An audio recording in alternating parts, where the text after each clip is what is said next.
And we are live. Let me turn this down real quick. Alright. Custom card review, back at it again. We got ourselves some more customs to look over here as always. So, let's go ahead and scroll on down while I wait for everyone to start matriculating into Le Chote.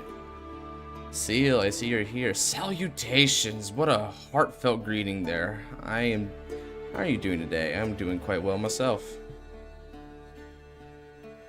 My four-day weekend is coming to an end today, so I'm trying to revel in what I have left. Okay, I think I skipped over some.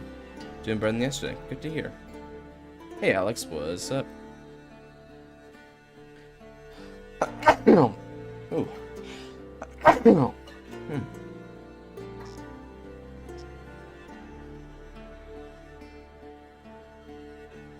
Holy crap. I really skipped up here.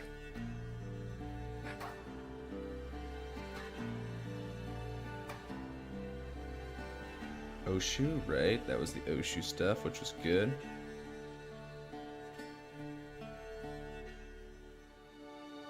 Nice. Thank you, Alex. My cards will be shown today. Oh, is that so? I wonder which ones you provided us then. Aw, I got a feline critter down here who wants my attention. That's cute. Alright, so then, as I mentioned it before, we are on that custom card review, and it seems like people are just starting to hop on in here. Let's see, we got a few folks. Alright, so let's go ahead and start getting into it. So, I'll tell you when you reveal them. Cool. Now then, let's go ahead and get started. So today we're going to begin with Dia Wing Lily. So they said, hey, lurker at the channel here. These are the first customs I made when I wanted Angel Feather in Standard, and I had hopes on Rezile. Learning he was a former Angel Feather in lore inspired me. These cards aren't really supposed to fix Rezile competitively, I just wanted something fun to play. These cards may not be the most creative nor balanced. I'm expecting to get roasted, especially since there was someone else in the thread earlier that also did Angel Feather.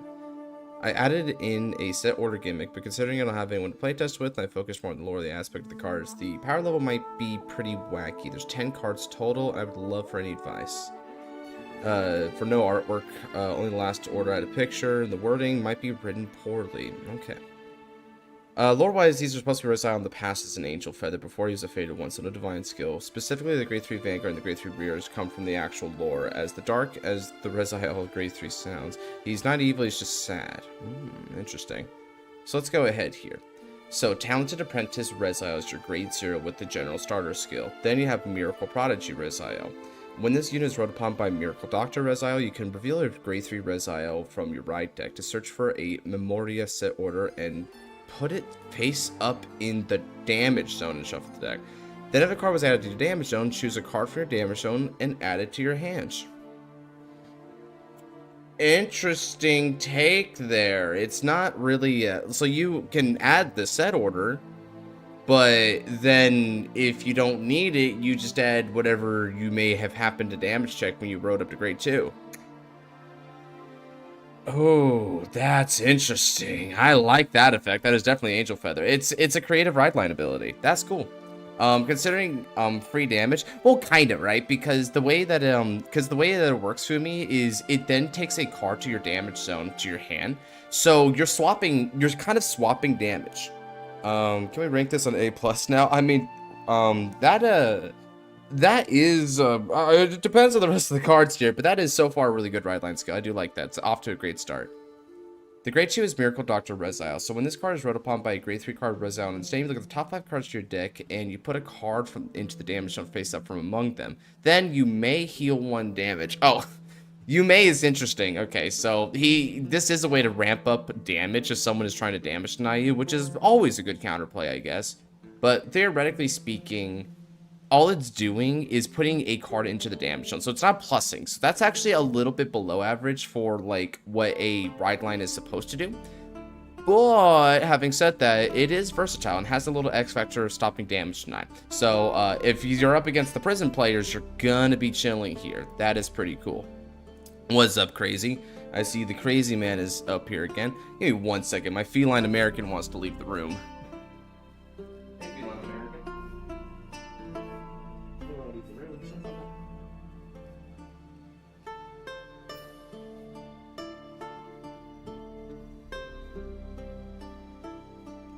Ugh. Whenever he enters or leaves a room, he always does like a jump over like the door threshold. I don't know why, but he thinks the floor is lava there, I guess. Anyway, so now we're gonna get to Sorrowful Swordsman Rizaya. Now, of course, he as we know in the lore, he was a very, very sad angel because he lost his wife Liao, right? And the war was very terrible. So this is supposed to be a look at Rizaya from the past there. Now, continuous in the Vanguard circle. If a card is put in your damage zone and your opponent has a grade 3 or greater Vanguard, all of your firm row units give power plus 5,000 and a turn also actives on the opponent's turn. Okay. So wording wise, it wants to specify into your damage zone this turn, but aside from that, that's fair. That feels like a very fair benefit. It's kind of like a Black Shiver Gavriel, but instead of it kind of like accumulating based on damage, if you've taken a damage whatsoever, you're going to get that power up. What's interesting about this is that as long as he doesn't have a way to exchange damage during the opponent's turn, that's perfectly fine in my opinion. Because it means that if you're at 5, Rizaya can't really do that. Well, there is actually one way to do it still, which is to get a 6 damage trigger. Specifically it needs to be heal trigger because over trigger doesn't actually go into the damage zone. It removes itself from the trigger zone, right? So if you hit like a 6 damage heal and make your own miracle, it becomes like a 15k bonus. So that's a really nifty skill. Now, auto on the Vanguard circle. When this unit attacks a Vanguard, you can counterblast when it choose up to 2 face-up cards with different grades to the damage zone and call them the rear circle. Okay. If your damage zone has 4 or more cards, choose up to 2 face-up cards instead of... Choose up to 2 face-up cards instead of 2 face-up cards of different grades. For each card called from damage, deal 1 damage to this unit. Okay.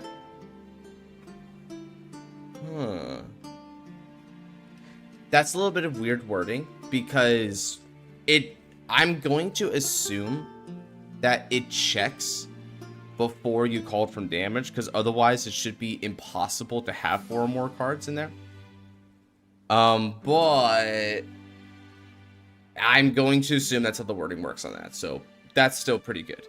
For each card called from damage to this unit, 1 damage. So it's a, this is kind of reminiscent of, Black Seraph Gavriel. So Black Seraph Gavriel was a unit that was released during the Stride Gate era of Vanguard. So Black Seraph. So Black Seraph Gavriel had the skill that at the end of battle they attack, you choose 2 cards from the damage zone and like rescue check them. Means you heal them and deal 2 damage. So it's like that. This paired well with Gavriel's Stride skill because Gavriel had ability to superior call, but not during the battle phase. So this is like Rizaya but with Angel Feather stuff. So that makes sense. That's kind of cool.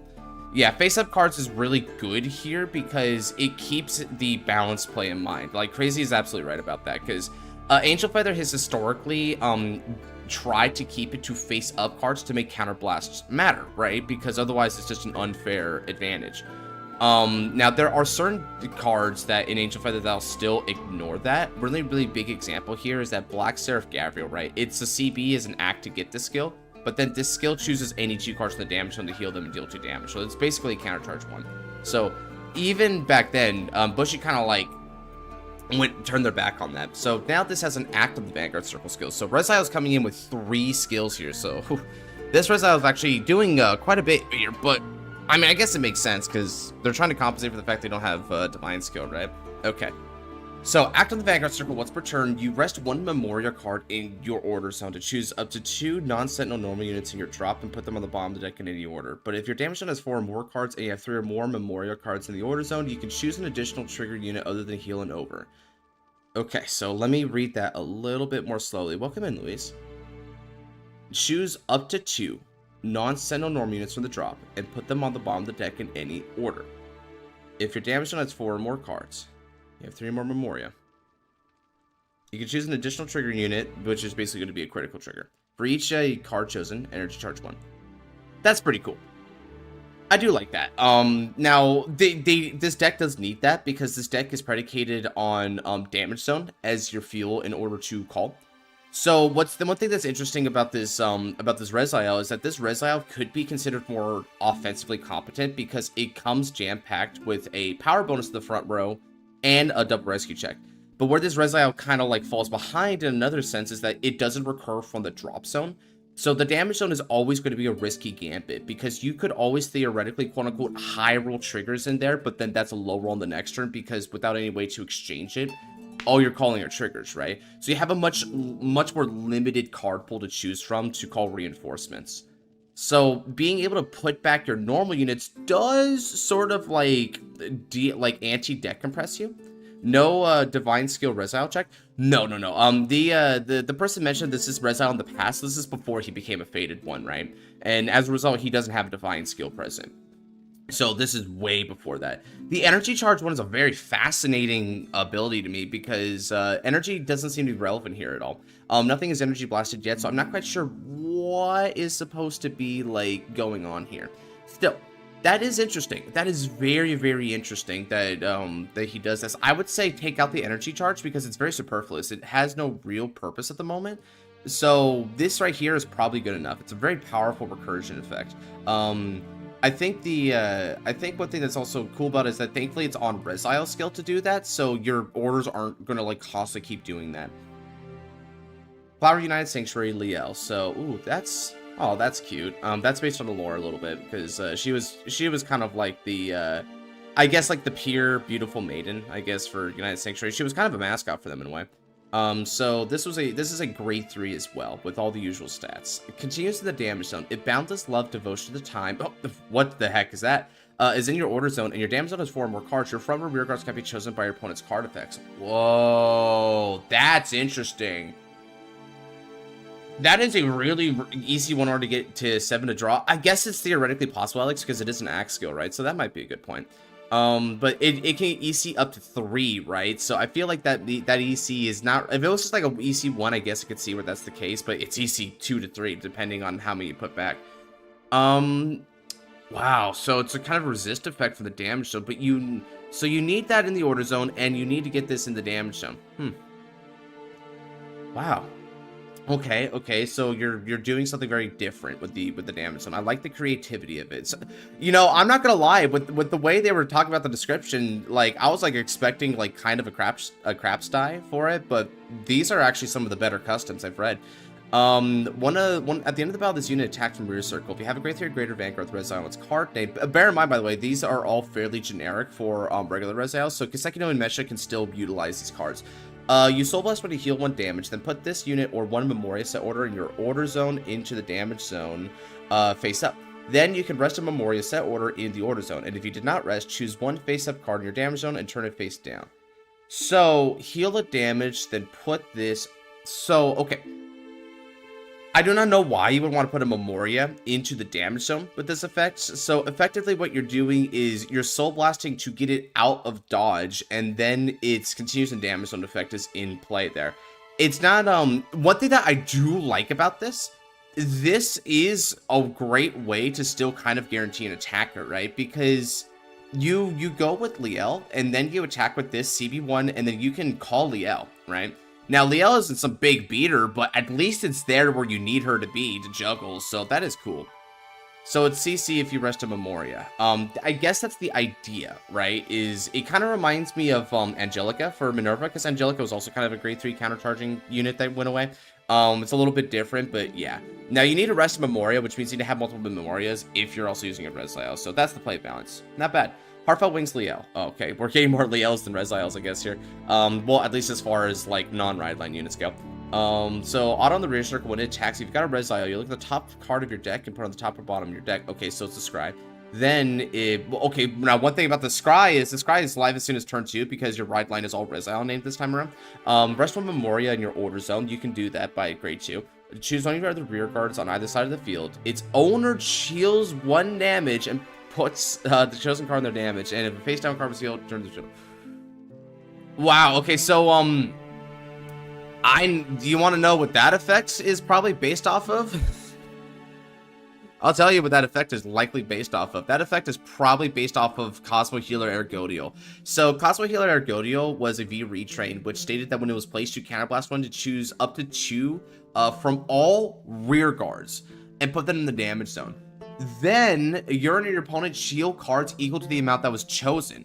So you can put your cards in there to kind of get them like ready, or you could try to get rid of theirs, which was removal. Now, unlike Cosmic Healer or Godiel, this is actually like not going to allow for the counter charge because your opponent has to like flip the card that was put face down if they healed a face down card, which is probably a succinct way of doing it.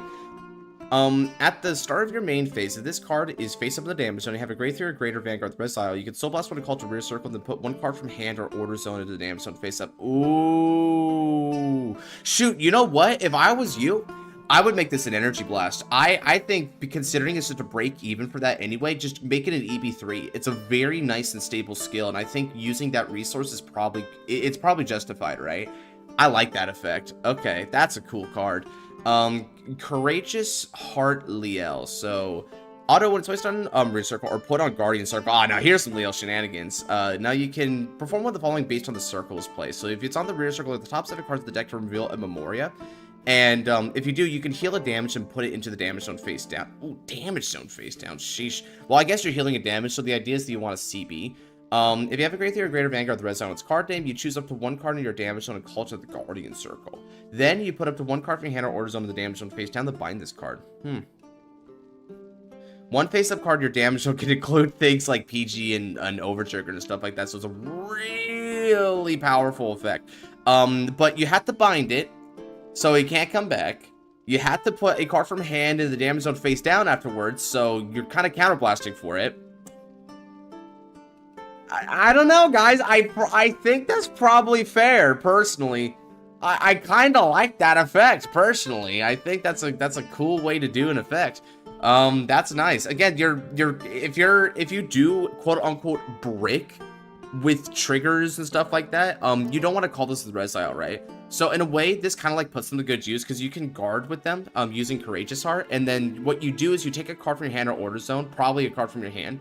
And that card that in hand that you put should be an attacker for you on the next turn if you're helping out, right? Because attackers, like grade 3s and grade 2s, they have F all for sure, shield, right? So you wouldn't guard with it anyway. Okay, so Cherishing Life Path to Miracles is a Memoria set order, grade 2. Yep, you could definitely play this in grade 2 then. Play this with CB2. Well, maybe not. Okay. So when this card is put in your order zone, you can Energy Blast 2 and rest this card to heal it damage with the top 3 cards of your deck, and then reveal a card and put in your damage zone face up and put the rest on the bottom of your deck. Okay. It's only when it's put into the order zone, so that's only one time. When this card is healed for the damage zone, you can put this card in your order zone. Fascinating, okay. And then, but then that means that you put it into your damage zone, though, so you're not going to Superior Call mid-battle when you do that. At the end of your turn, if you have a Resile, you may add 1 face-up card in your damage zone to your hand. Then if you add a card, put 1 card from your damage zone face-up. Okay, so personally, I think you had gold with this effect here, although you don't need to CB2 personally for that. I feel like that's just overkill to try and prevent you from like normally playing it. I don't think you need this effect. I think these 2 effects are perfectly fine for that because it does what you want it to do. It's a good cycle card for you, and it's very versatile because it's not bad in the damage zone. Now, Boundless Lift Devotion to Time. This is the one that grade 3 Liel needs. You pay this with Counterblast when you have a Resile. Well, you see, now that feels a lot more reasonable to me. When this card's put in the damage zone, draw 1 card. Then if you have a card with Liel in your damage zone or rear circle, choose a card from drop me, put it into your soul. Ooh, spicy. Oh, that's the spice. Oh, we're reading some Resile customs boring based in the past where Liel is dead and Resile's not a faded one yet, so things aren't great. When this card is healed from your damage zone, if you have a Resile, you can put this card in your order zone. Okay, so that's I guess the generic effect of Memorias. Then, after the order zone, you have a grade 3 or greater Vanguard with Resile. You EB2 and rest it, and your Vanguard gets your units with Liel, gets intercept from the back row, and 5k power and shield, and it's a hard once per turn. That's kind of a cool ability. I mean, I kind of get it, but you're guarding with a lot of Liel, so I don't know, because it says your units get that. And theoretically, it is stackable, so that means that all your Liels can be like plus 10k shield, plus 10,000 power. And because you're getting a lot of energy because of Resile, this EB2 is not a cost. Hey, what's up, Xenon? So yeah, I feel like this again is a little bit overkill. So Personally, what I would have said is put this card in the order zone, draw a card. Then you have a card Liel in its name on your rear circle. That unit gets can intercept from the back row and power plus 5,000 and shield plus 5,000 at the end of the opponent's turn. So it's limited to that one card. So you're choosing that specific Liel in order to get that effect there when you place it, right? And then that's probably fine enough. That's a succinct effect. Can't stack LOL. That's the hard once per turn is for. Oh yeah, my bad. I forgot about the hard ones but still, I think even with the hard ones per turn, that's still kind of a lot. So I don't know. I'd probably say you should still combine it, but it's a little bit better because the hard ones per turn. But the thing that gets me is that the energy is not a cost because you're energy charging frequently. So, Ends of Sorrows, Origin of Zero. Man, these names do hit. These names are pretty impressive. Please don't leave me, Liel. Oh man, even the flavor text is sad. So this is a grade 3 Memoria. It's little big. Okay. Aha, so these are the pictures right here. Well, I know what I'm gonna use as like a picture for the tier list now. So that's gonna be great. All right, let's go ahead and get this for the tier list when we're done reading these. All right, so this effect is threefold. It looks like you need a Resile as always. When it's put in the order zone, deal 1 damage to your Vanguard.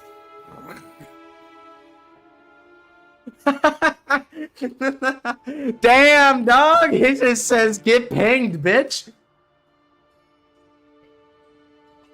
10 out of 10 art and name, dude. That's awesome. But holy crap, get pinged, bitch. That's funny. There's no negotiation. You're gonna get pinged if you play this card. But on the bright side, it doesn't have any cost to play it. You just play it, so damn. But you know what though? It's so sad. It's so epic sad, bro. I mean, this is probably like, this ping is probably you feeling what Resile felt in that moment. So I get it. And then you have the archetypal effect that when it's healed, you put in the order zone. Now, the other unique skill is act in the order zone. If you have 3 more Memoria in the order zone, and your opponent has a great 3 great effect. Oh, we're building up to something. You EV3 and rest X Memoria with different names including this card. Your Vanguard gets 5,000 power for each Memoria rested. And critical +1 until end of the turn. Oh, so you get big resued. 4th drive out getting the card to hand. Yeah. I mean, I guess that, but still, it damages you, right? So don't do this while you're at 5, dude. You're not gonna be in a good time. You're not that guy from Shadowverse arc who just decided, nah, I'll ping myself. I'll bet I get a heal trigger, and he gets it. What's up, Ice? Honestly, that's okay. I got permission from the artist to be able to use the artwork to be found here. Ooh, nice. The X has to be met with the resting itself. I don't know how to write that. Devotion is Resile's memories of Liel and all the emotions. And cherishing life is Resile's memory of working Angel Feather Doctor. So this basically just details his entire life as a card. Dude. I'm not gonna lie. I really like these effects.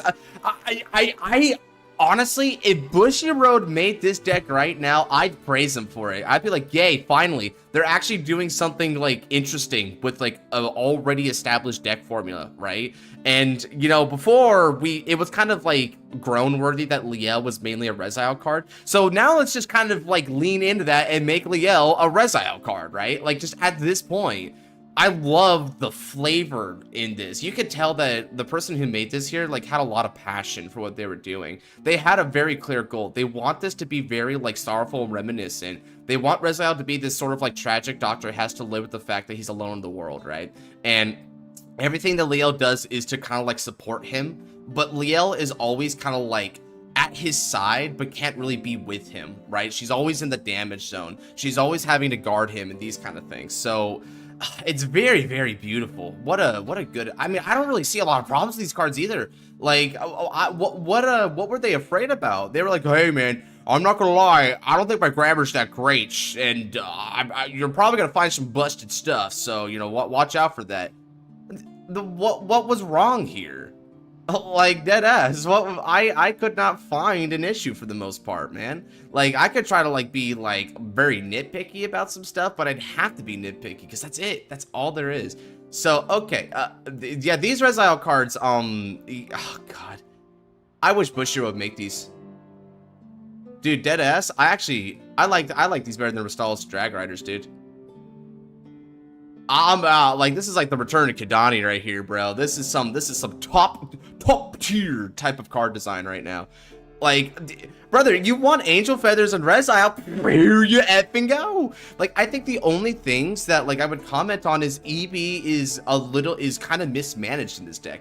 That's the only thing that I could really pick them on for, right? That's it. But it's kind of minor. I'm so blown away by everything else that I can't even really use that, right? I just think it goes above and beyond. This is amazing. John Vanguard Resile done. It's John Vanguard, bro. You can't doubt John Vanguard, bro. John Vanguard basically sets the standard. He is standard. All right, now let's go ahead and move on from that. Just a round of applause. Those Resiles were amazing to me. Okay, so some Mongoose, Dark Sword Finders. Okay, let's read through these. Dark Sword Finder Dark, Finders Dark, what? Is D starter. Shadows Trainees Dark. When it's placed new writing from grade 0, Darkest, place a Dark World's Castle token. Grade 2. When this unit attacks a Vanguard, EV2, call Shadow Knight to rear circle, and if you called it another call, this unit gets 5,000 power. Okay. Then when his unit attacks the power, retire a Shadow Knight token and draw 1 card. Okay. Terrible grammar, but I get the point of it. You call a token, and if you stagger where you put it, then you get a little bit of power. Then you convert it for draw. Darkest Dark Ruler of Darkness. That's a ridiculous name. Darkest Dark Ruler of Darkness. That sounds like some Yu-Gi-Oh kind of crap there. Oh yeah, what's up, Shirayuki? And welcome on in Genesis as well. Holy crap.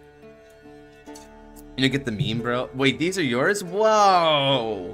Hey, what's up, Alex? Okay, so so far, I think your ride line's doing pretty much like box standard stuff. It's very good. Although I will say the name is like kind of silly and the grammar's a little oofy, but I get what you're. Your grammar is good enough that I can comprehend it, and that's all you need, really. Leia had a rough game for myself having to ride the heel guard. Yeah, but Leia almost like brought it back, dude. Honestly, it was really interesting. Is that Genesis the winner by default this round? The winner by default this round? What do you mean by that? When this unit attacks the Vanguard, you retire any number of the Shadow Knight token from rear circle, and this gets the following effects based on what you retired this turn. So if you get rid of 2, it gets 10,000. You get 3, you get a critical. If you get 4 or more, your opponent cannot use Sentinels to block this attack. Hey, what's up, Daniel? Welcome on in. Happy to have you here. 5 or more. This unit gets strike +1, and it can stand at the end of the battle and get strike -2. Okay. I mean, it does what you would expect. One thing that's kind of like, I am wondering a little bit about the tokens because I don't know what their power lines are. They're having any effects. I'll have to keep reading on. But I mean, it seems fine to me, right? Like that seems like a fair effect so far. You just have a very Vanguard centric kind of offense. One thing that's interesting is that this thing says to block this attack, so I'm going to assume it's until end of battle. On top of that, this is not a once per turn, so if you have ways to produce more tokens, you can get more tokens for more power up. 15k tokens, that's also a Shadow Army token then, but like for this deck, gotcha. So technically speaking, one thing that's kind of like an interesting play balance here is retiring, assuming that you try to retire your board of tokens, you actually lose 5,000 power on it because the token's a 15k booster, but you're having to get rid of it to beat the 5, which is 10k. And I feel like that's fine. I feel like that's a good effect as long as you're not mitigating that too much. One unit that can be treated as 2 tokens. Oh, well, that's kind of what I was talking about. But I guess that is as it is. Active the Vanguard circle. Discard a card from your hand and call a Shadow Knight token for every grade of the discarded card. If you call 1 or more, draw. Interesting. That is a very unusual condition for this kind of effect, but I get it. So, I mean, you know what though? Deadass. If in this deck, then I would run. One thing you could do is twofold. You can run Bastion Prime and get 4. Or if you're trying to be like, lit overkill, one thing that you can do that's really exploitative is, it says call for every grade, right? So what I'm understanding here is that based on the number of tokens retired this turn can apply to any retire and not just this retire. So it's backwards compatible. If that's the case, I would like to discard my Griffogila Vortex from hand and call 11. You can do that. And if I understand right, call 11 would get you full board and establish this effect by itself. And you don't need to CB or anything for it, so there's no frontward cost. You just swing and get these effects. So that's probably an exploit you may have not like thought about, right? Having said that, though, it is oh, you found a loophole, yeah. Whenever anything ever scales to grade, we have to talk about Grifogila, right? We need to talk about that card because Bushiroad sure did give us grade 11. Okay, so moving on from that, we have the Dark World's Dark Castle. Now that doesn't work. Why doesn't that work? Can't you just can't you overcall Shiryuki?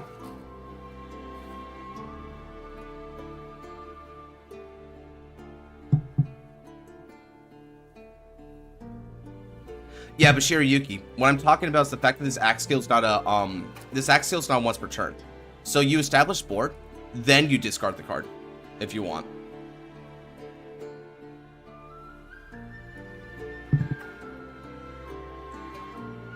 Because that's the only thing that's grade 5 or above in the game, right? Is one of your Griffos or Sephiros.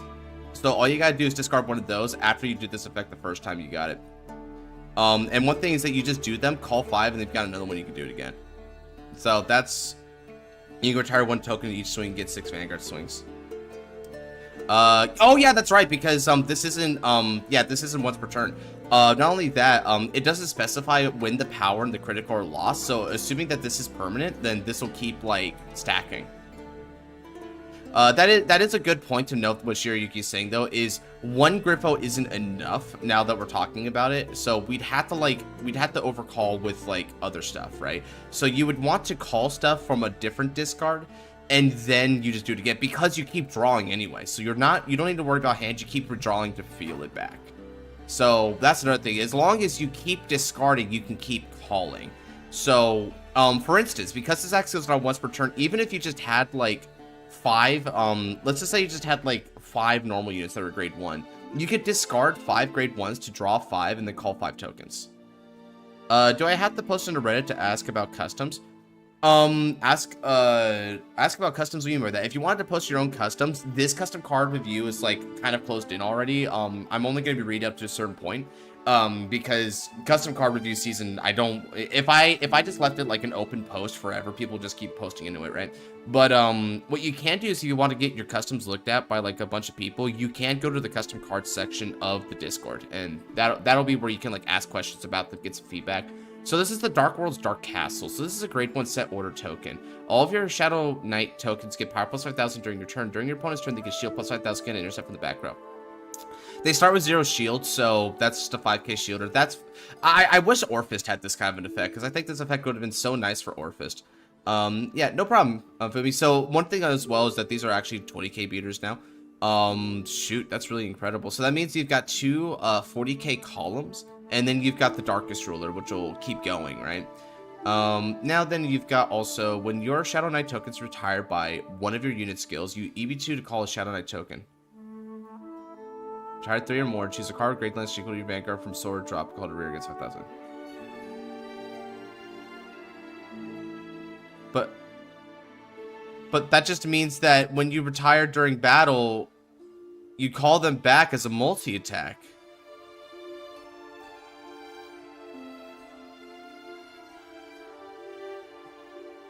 Now that's once per turn. This is once per turn. At least that's once per turn. Frick. Shadow Soldier Balak. So this is grade 2. You can treat this as a Shadow Knight token and be retired. This is what you're talking about. At the end of the turn, that this attack to grade 3 or greater higher Vanguard from rear circle, you put this card into the Soul Tube called 2 Shadow Knight. This also gets you retires, though. You don't need to pop anything, because you can overcall them. Like, thankfully, this doesn't proc this, but this does help for the condition of Darkest. Oh, no. There's so many exploits. There's so many ways to break these. Oh, no, Alex. What did we do? I don't know, little bro. This is looking kind of rough. The way he was reacting to me when he found out Artisaria can multi. Oh man, dude. Oh, the artist art. When I saw artist art Kabuki, I was like, Bushy, please. You already have the lock. What are we doing? In retrospect, it turns out that the lock wasn't that powerful on its own, so it kind of needs the multi-attack. I mean, as we saw yesterday on stream, when lock doesn't matter, you kind of need something else to do for your turns. The deck with the most exploits and the loss that loses 5-6 games. The frick. Dark Winged Owl. So, auto on the read circle, the about this unit boosted and attack. You can put it into the soul and draw 1 card. I mean, that's just a good card. I will tell you though, Dark Winged Owl is going to put Painkiller Angel out of an effing job, bro. Painkiller is like Soul Blast 1 and retire to draw. Nah, fam, put it into Soul and draw. Big money, bro. That's just stonks. Blue Flare Dragon. So Blue Flare is a grade 3 rear guard, it looks like. Out on the rear circle, this unit attacks a Vanguard. Counterblast when call 2 Shadow Knights tokens to different rear circle. It's just another multi-attack! Why does everything multi? What? You know these tokens are 20k a piece, right?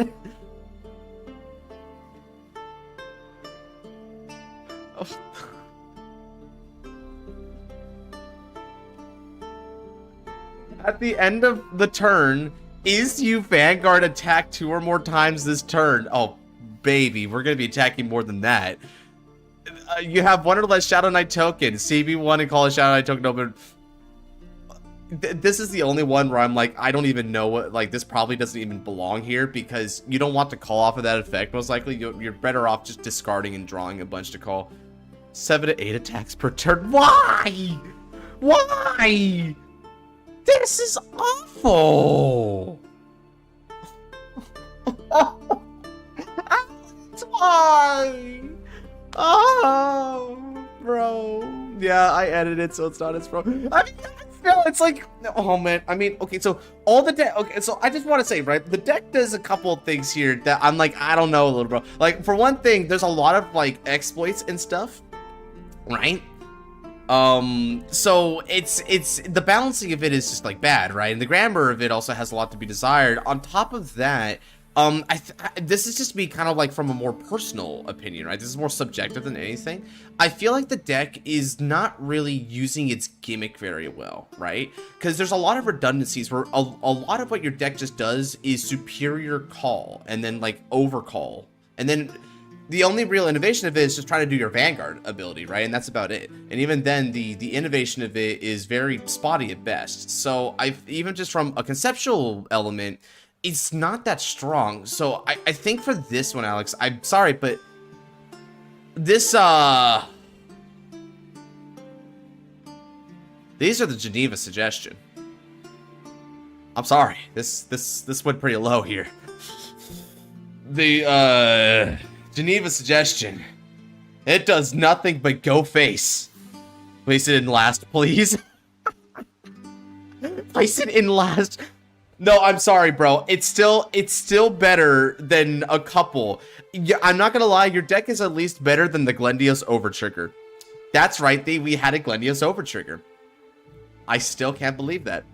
I'm putting it at the last of that tier. Okay, so this is it broke the Geneva.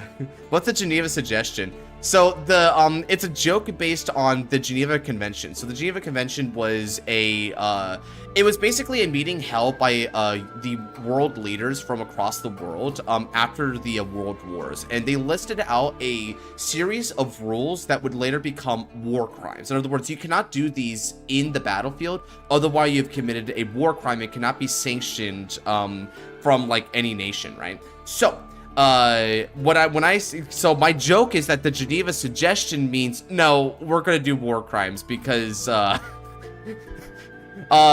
rules are just suggestions. We decided not to follow the rules here. So it's like war crime, but even more dramatic. But I also put another joke here where in between Geneva suggestion and war crime, which are basically the same thing, I put poured milk than cereal because I just really thought that fit here. Okay, so Noah440. I want to preface that the art I use was AI generated. Alright. As I am terrible at making art. If this is a problem, I apologize, but I had a concept in mind already. If anyone wants to take the cards and make better art, then feel free as long as you credit me as the original creator. Here's the drive. Supposed to be an idea for non-nuclear taking inspiration from Vaser against a similar ride line. Okay, let's see what's up. Was a bit too much. Can we break the rules? Well, I mean, also you can keep going because the Fumi, the Vanguard can attack infinitely. Because the Vanguard doesn't need to retire any more tokens after that, so you just keep attacking with the Vanguard until the opponent just like can't guard anymore. So these are non-nuclear supports, supposedly. So we're gonna have to see what these do. Let's see. So this is the grade 0. Gazing at the star skies Luno. So it's not a non-nuclear deck. It's just a deck that's probably based on what non-nuclear does. So that's kind of neat. Yeah, but it's not as powerful now. The dragon's like a call 1 and the dragon skills once per turn. Yeah, sure. Yeah, I got you, man. Okay, again, right? This is why we do these reviews in part, is because we make things on paper and think, yeah, this should be fine, right? And then you throw them on paper, on like practice, and it's like, oh my god, is there even a god out there? It's really funny to see something like you take 2 innocuous chemicals that like do nothing individually, but you throw them together and it just makes an explosion. So this is Gazing at the Stars, Skies Luno. It's kind of funny because the name of it kind of like implies Astroya, but this is supposed to be non-nuclear based. So now we've got grade 1. This must be the ride line here. So, Profound Astronomer Luno. When it's placed by riding from Gazing at the Stars, you can reveal a grade 3 Luno from the ride deck. To search the hand or deck for 1 starry night skies and put in the order zone. If you put from the hand, draw a card. Yep, that's just the ride line. It's like the grade 1 base ride line they were talking about before. It is just like that. Fair enough. This appears to be the order that they were talking about. Holy mother of text, Batman. Okay, let's do this. So, you can only have 1 starry night skies in a deck, and if a triggered unit would be placed at a drop, move to the order zone instead. Now, Omoshiroi. So, it's the Moon Gate, and it's cultivating things into it, but it's a little different. Vowing Seeper, is that you? If you think they're broken, you should see my gradual customs. They were too OP. Oh dear, maybe I do not want to. Make me want to make customs. Damn. Oh, you feel the itch now, right? A lot of creators feel the itch. After the order zone once per turn. So if your order zone has 7 or more cards, which means you got to 7 or more triggers, you have a grade 3 greater Vanguard, Luno, and Stain. You counterblast 1, Soul Blast 1, Energy Blast 3, and rest of. You just use all of them energy. At this point, discard a card while you're at it, because why the heck not? Choose 7 trigger units from your order zone. Find 2 from among them, and shuffle the rest back into your deck? What? Oh no, not Res.io on Fraud Watch! Bro, put 5! At least you can't put back over trigger, because the continuous clause specifies that, but bro, put back 5! No way! Okay. Until the start of your next turn, when a trigger is revealed, change its effects. What's crazy is this applies during the opponent's turn, so your damage checks also be like that. Apply the trigger effects to 2 of your units for a critical trigger. Oh, guys, you know those situations where like you're at 4 damage and the opponent's Vanguard is attacking and they've got 2 rear guards left. You're like, okay, I know what I gotta do.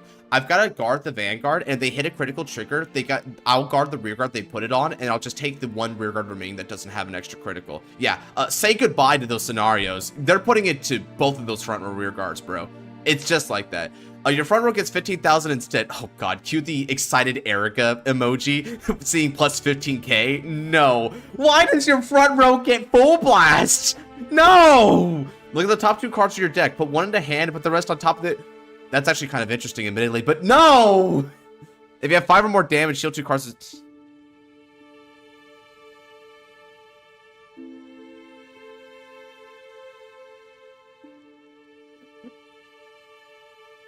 Oh, goodness gracious. Oh, me, oh my. Why does it smell like steak in the room here? Oh, no! Okay. A couple of things that are neat about this, though. It is cool that you are cultivating triggers. Why do these go back? I don't like that. So don't put these back. Don't let critical triggers activate twice. Don't let your front row power-ups get big. I mean, this is probably not as offensive, admittedly, because if you're playing a front row-centric deck, fine, whatever. You can have that as a God Hand Dragon, sure. And the draw trigger's not offensive, but, like, the critical and the heal trigger effects really get me, dude. And the draw triggers are still really good. Oh, god, bro. So it's like the axe skill is horrendous, and the critical and heal effects are just dumb. But I guess in the front trigger is just boring, but I get it. The draw trigger is the only part that I actually kind of like. I think that's really nifty. Like a draw trigger centric deck could be cool that way.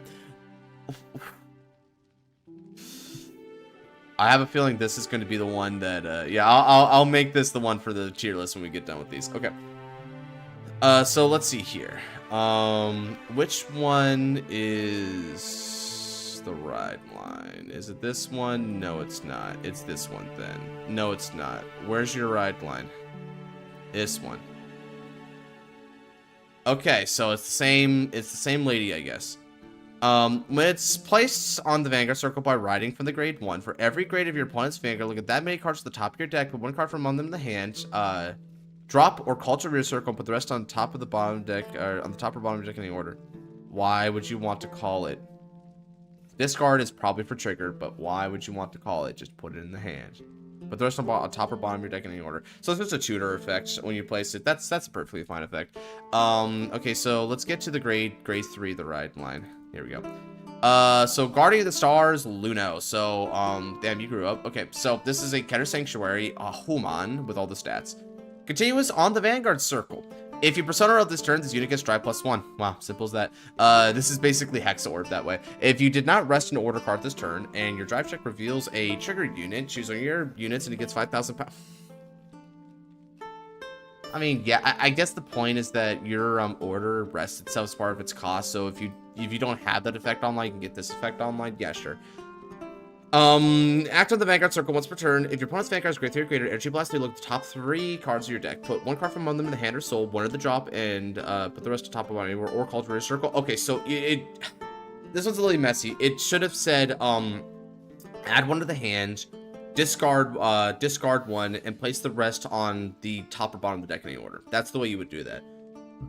And then, act on the Vanguard circle. You counterblast one and soul blast one. For every grade of your opponent's Vanguard, look at that many cards on the top of your deck and put each one on top or bottom of the deck in any order. So it's even more scry. Oh, brother. Oh, brother. Ain't no way a homie said, well, you know, I mean, even though I put all these triggers back, it's Schrodinger's trigger, right? Surely I won't check them again. Yeah, surely I won't stack 3 and then triple drive them. Surely not. Surely not. That's offensive, dude. Why? What's this? It's an order. I mean, for AIR, it's a little pretty. Play this with Counterblast if you have a Luno in its name. Reveal the top card of your deck and put it in your drop. If it's a trigger unit, activate one of its effects. No! Then choose a card for your drop with grade 2 or less and call triggers.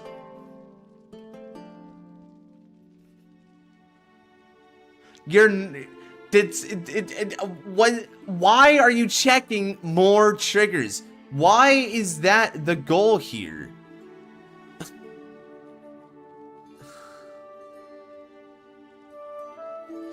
It's gonna activate OT, dude. It is gonna activate. You're right. And you want to know something, Melfi? You can stack OT with the Vanguard. Stop! They're already dead, dude. Holy crap! Oh, this is awful. Why? Also, the grammar on some of these is a little bit off, and it's like it's basically just a trigger merchant deck, so it's not very interesting to me. It doesn't really do anything interesting with the triggers. Disciple of the Stars Yuna. So this is a rear guard. When your drive check reveals a trigger unit, it's rest. Soul Blast one stand this.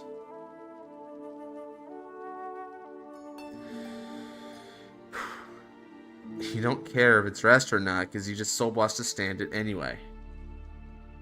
So now you have a 5 attack turn on this. That's awesome. It's so great. I'm so happy to be reading these.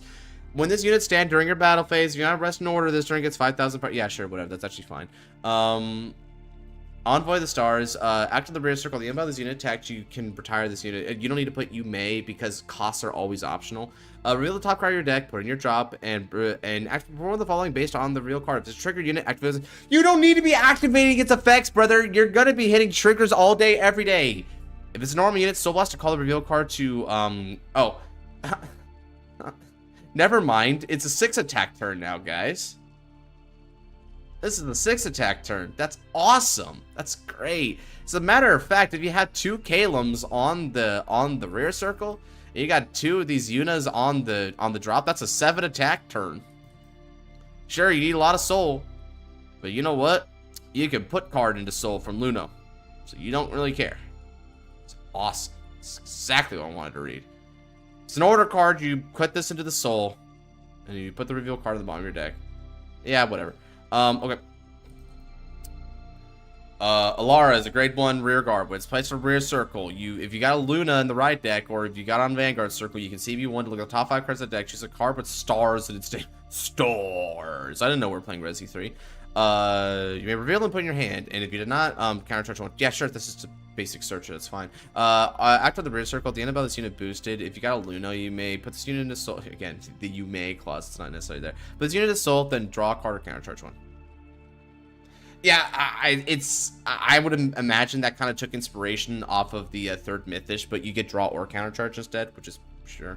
So yeah, you got another counter charge here.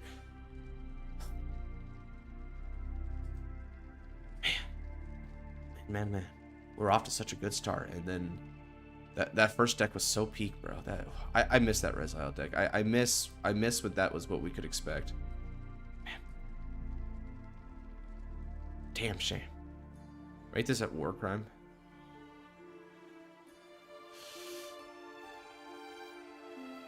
It's even below war crime, bro. This crap poured milk than cereal, dude. That's really bad, bro. It's nothing but trigger merchanting. Its one redeeming quality is that it doesn't have, like, it's a terribly broken deck, but its interactions do at least have a couple of limits theoretically. The multi-attack chains all use soul, so you eat into soul a lot, I guess. And you know, you do need 7 triggers there in order to actually get there. By the way, where does my new raging form rank at? Oh well, I didn't I actually don't. I don't know. I'd probably say your new raging form probably is somewhere around like Gordon Ramsay approves to fly. Like probably Gordon Ramsay approves. I'd say. It's not in Brankgate. No, but you want to know where it is, guys? It's in Ketter's Sanctuary, the deck that Superior calls a lot. Like last time I checked, Ketter's Sanctuary was really good at checking those triggers. I'm pretty sure it is, right? Like, sure, we don't have Elder Breath, but you know what we can have in this effing deck, bro? We can have a Martin Noah, which lets us drive check from those rear guards. And guess which deck here can have 4 rear guard attacks? Wait, no, 6 rear guard attacks. So if you achieve a Martin Noah, you're getting a lot of rear guard attacks there, brother. So this is exactly the kind of deck that wants to be like exploiting that Keter OT. That's just a dumb interaction. Ooh no. Moving on, a Martino in this. I would choice restrict this deck from the game of Vanguard, Fumi.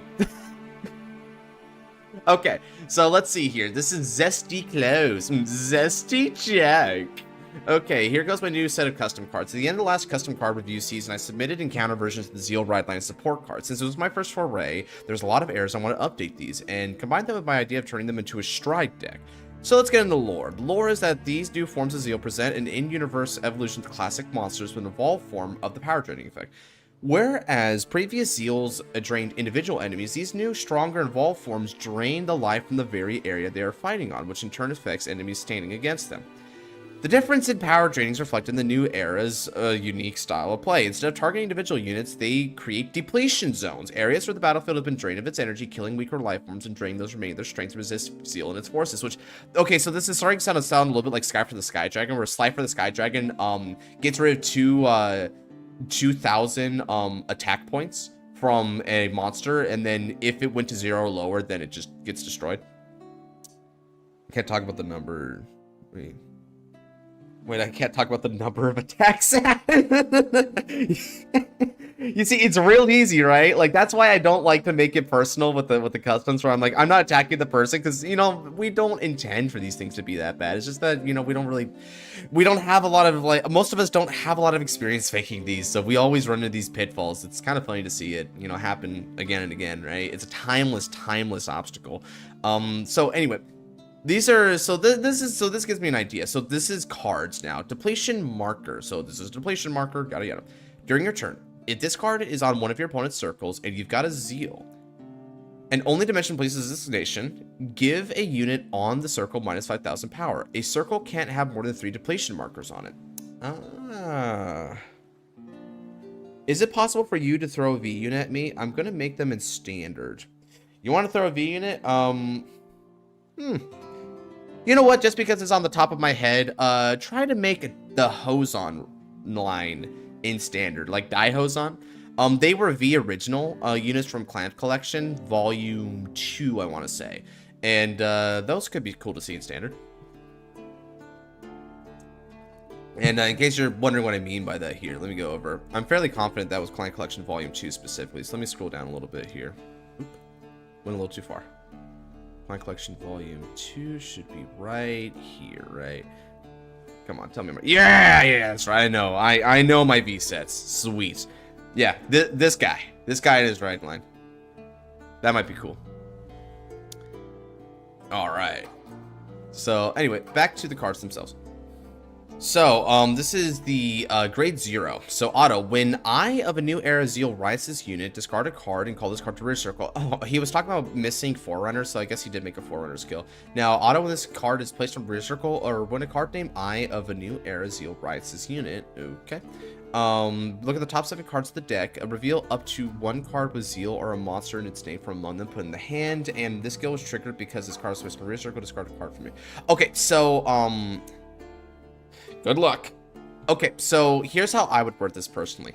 I would word this as when this card is placed on rear circle from the hand, or when it is rode upon by a card with Zeal in its name, you look at the top 7. Then like you look at the top 7, yada yada, right? And then this clause would say, then if this card is on rear circle, choose a card from your hand and discard it. That's how you would word that, right? So the wording of it is very much akin to, in V-Series, right? We have what are known as Legion Searchers. Now, Legion Searchers are something that we designed based off a archetype of Searcher that was given from Bushiroad, actually, as a matter of fact. And I think it was for Metalborks in this set with Mist Ghost, right? Yeah, Mist Ghost was in this one. So Mist Ghost had a skill that said when placed on Vanguard from hand, right? Now, for this one, it would just be rear circle from hand. Look at the top 5 cards of your deck, you add archetype thing. Then, if you put in these units on rear circle, you choose a card from hand and discard it. So that kind of clause would work well for what they're trying to achieve here with Zeal. Anyway, so I have a New Era Zeal is an auto on the Vanguard circle. So when you ride from Larva Beast, you get a Zeal crest. Okay, then auto, when a Devourer of the New Era Zeal rides this unit, you can counterblast 1 to choose your opponent's circle and put a depletion marker. Fair enough. One interesting counterplay about this, guys, is theoretically speaking, you can actually prevent this ability by just not swinging with your Vanguard. So like for instance, let's say that I'm playing like maybe those really based cooking Resile cards, right? And I know that the Zeal is right here. Like, I wouldn't swing with my grade 1. I would pass turn. Like, deadass, I would probably pass turn on it. And the reason why I'd pass turn is because now that they don't have the depletion marker, I wouldn't let them scale to it. So now act on the rear circle or in the soul at the end of your turn. If your opponent's circles have 3 or more depletion markers, you can put it in the drop and you do countercharge 1. This effect should only be from the rear circle. From the drop zone, it's too easy because if you have any means of recurring from drop zone into soul or back into deck and then subsequently back into soul, you're going to run into an issue where countercharge is too easy. Especially because let's bear in mind that this isn't if you did not countercharge this turn. So if you see multiples of them, you can countercharge multiple times. That's not the kind of thing you want from control decks, because control decks should generally be able to have some sort of choke point from the opponent so that there's interactivity. Because if you just kind of like tell them no and there's no way to like deny you that ability to tell them no, we're gonna run into some uninteractive game states. So, Beast of New Era Zeal. This is the crest. So, you have the Strike Deck crest. You can't ride grade 3 greater cards without Zeal. 13k base, yada yada. Now, continues during your turn. You get 5. Wait, it says 3k for each face-up card in your G zone. Ah, so they actually went for lower power levels. You see, I appreciate that. I'm glad. I kind of wish that we had done that a little bit more, right? Where they were variant in power levels, and they honestly, I just wish they were a little bit weaker in the scaling there. So I think that scaling is just really wicked, man. I don't like how powerful these effects got over time. You know, like why were these effects always 5K per? Everything else had to like go up for them. But anyway, you know, look at me, like kind of van booming on you guys. Okay, so let's go ahead and read the unique skill. At the end of your turn, if 2 or more of your opponent's circles have 3 or more depletion markers, draw a card and counter soul charge 1 or counter charge 1.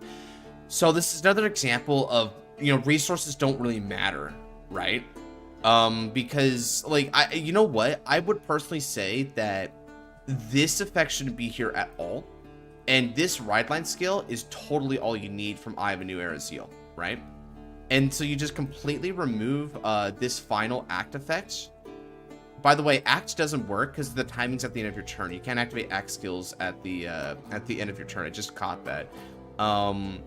So I would actually just remove that and let this effect here, which by the way, this is an auto skill because the trigger is once again at the end of your turn. And just do that. Devour for New Era Zeal. So when your grade 3 with Zeal rides this unit, you can so this is grade 2, sure. You counterblast when to discard a card from hand, choose on your opponent's circles, and put a depletion marker on it. Sure. And this gets 3k power for each depletion marker in your opponent's circles. Sure. When a card with Zeal and its card name strides in this unit, you counterblast when and soul blast when to choose on your opponent's circles, put a depletion marker on it. I mean, at least the resources are getting like kind of tight. So like that's probably why. That's probably why they're trying to get more resources. But I still think that they should be relatively expensive, and this is your big countermeasure for it because, oh boy, depletion markers are very powerful. They're very, very powerful. And you got Beast of a New Era Zeal. So this is when a card with Zeal strides, what was it? Continuous GB2. Any unit on a rear circle with one more depletion marker on it, if it that has 0 or less power, is retired. Well, that's just effed up because that means your opponent cannot call. So once you have 3 depletion markers on it, hold on a second. Minus 5,000 power. The moment that if your opponent calls like a grade 2 that has, well, you have 2 or more depletion markers, they die. And then if you have 3 or more depletion markers, even grade 3s die. How can that possibly be allowed? That's just not interactive.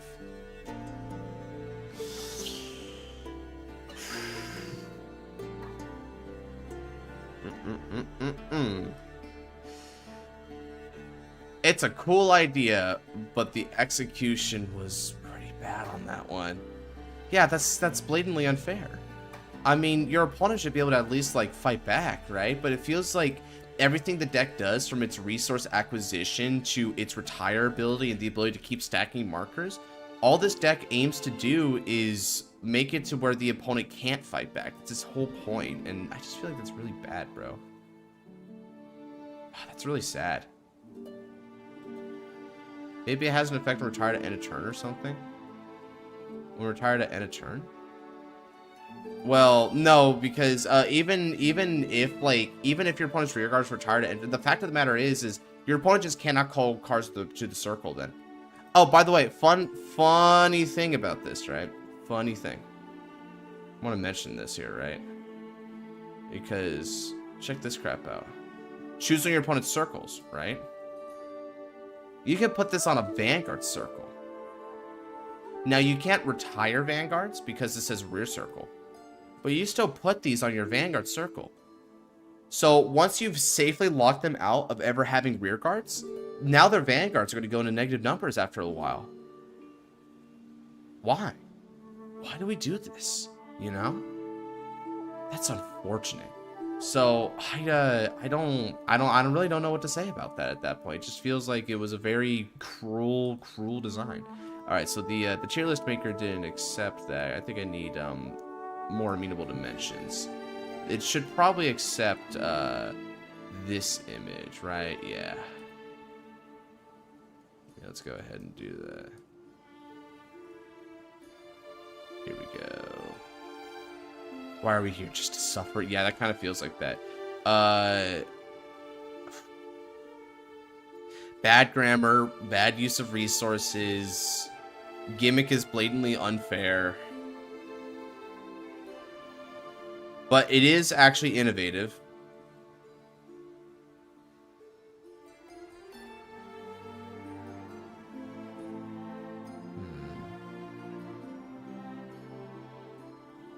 Hold on a second. Let me check something.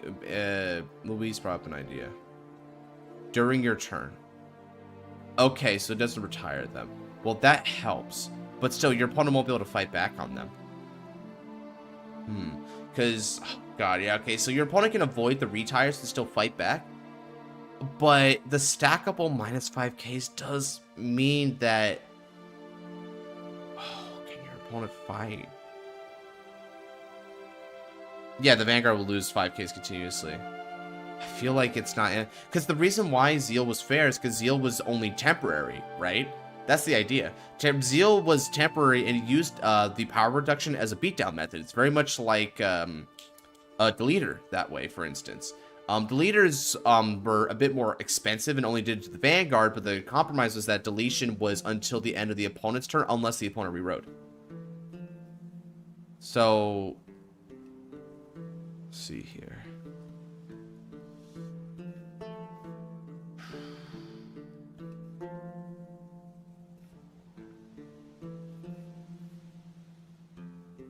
Warcry. Yeah, that's Warcrime, I think. It's a cool idea. Your opponent can't, and it's a cool idea, but it really snowballs after a while, I think. It's not quite as blatantly unfair as a lot of these other ones, but, or just broken in general and not really a card, like some of these down here at the bottom. It's still pretty bad.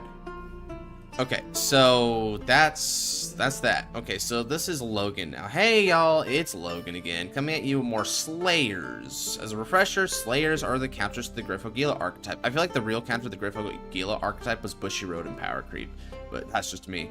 Unlike the enemy, the Slayers have a Slayer's Oath, and as long as you've got a Slayer unit in the soul and your Vanguard has a similar name, you get extra abilities from your current Vanguard. Cool. Alright, so now then, let's go ahead. We've got, oh my God, they got a lot of Slayers. Okay, am I able to read all these? Okay, so let's just go ahead and go through these one at a time.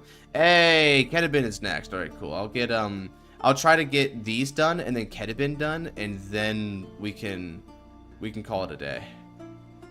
Holy crap. Holy crap, dude. He made a lot. Okay. Okay, I'm gonna put these in separate tabs.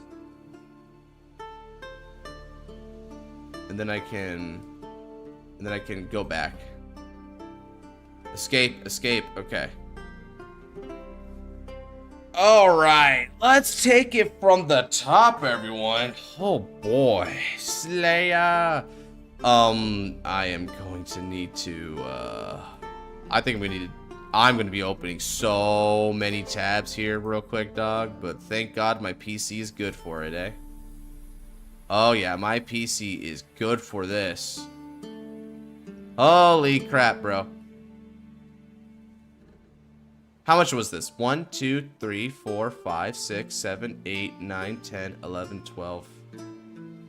Well, they listened. It's 12. Tab Warrior, yeah, dog. Tab effing Warrior. Okay. So let's see. Where was the Ezel here? Right here. Okay. This is Righteous Raven-Haired Lion King Ezel's. Oh, what the frick, bro? People are gonna get asthma attacks trying to read that out loud. Okay, so this is a grade 3.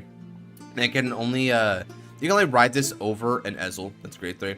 So in the Soul Slayer's Oath, your front row Gold Paladins gain resist, and your back row gets boost to intercept and intercept from the back.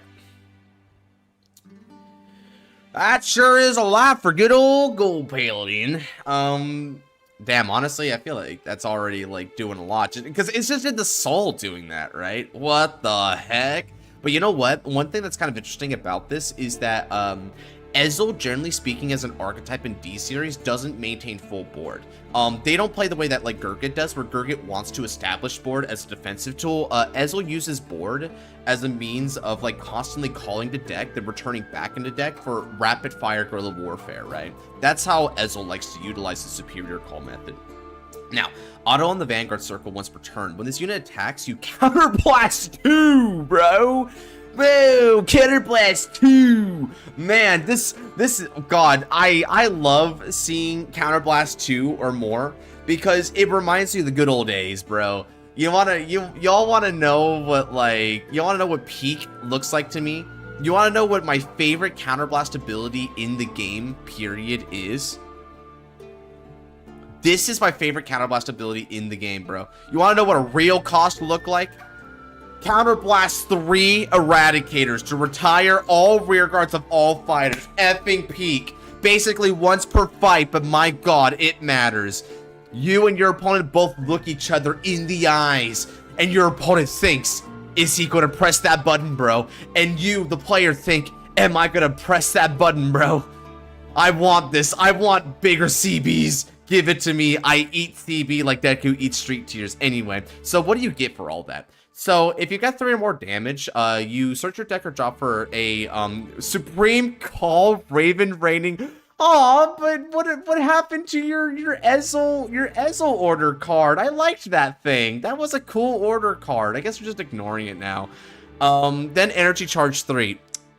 Why?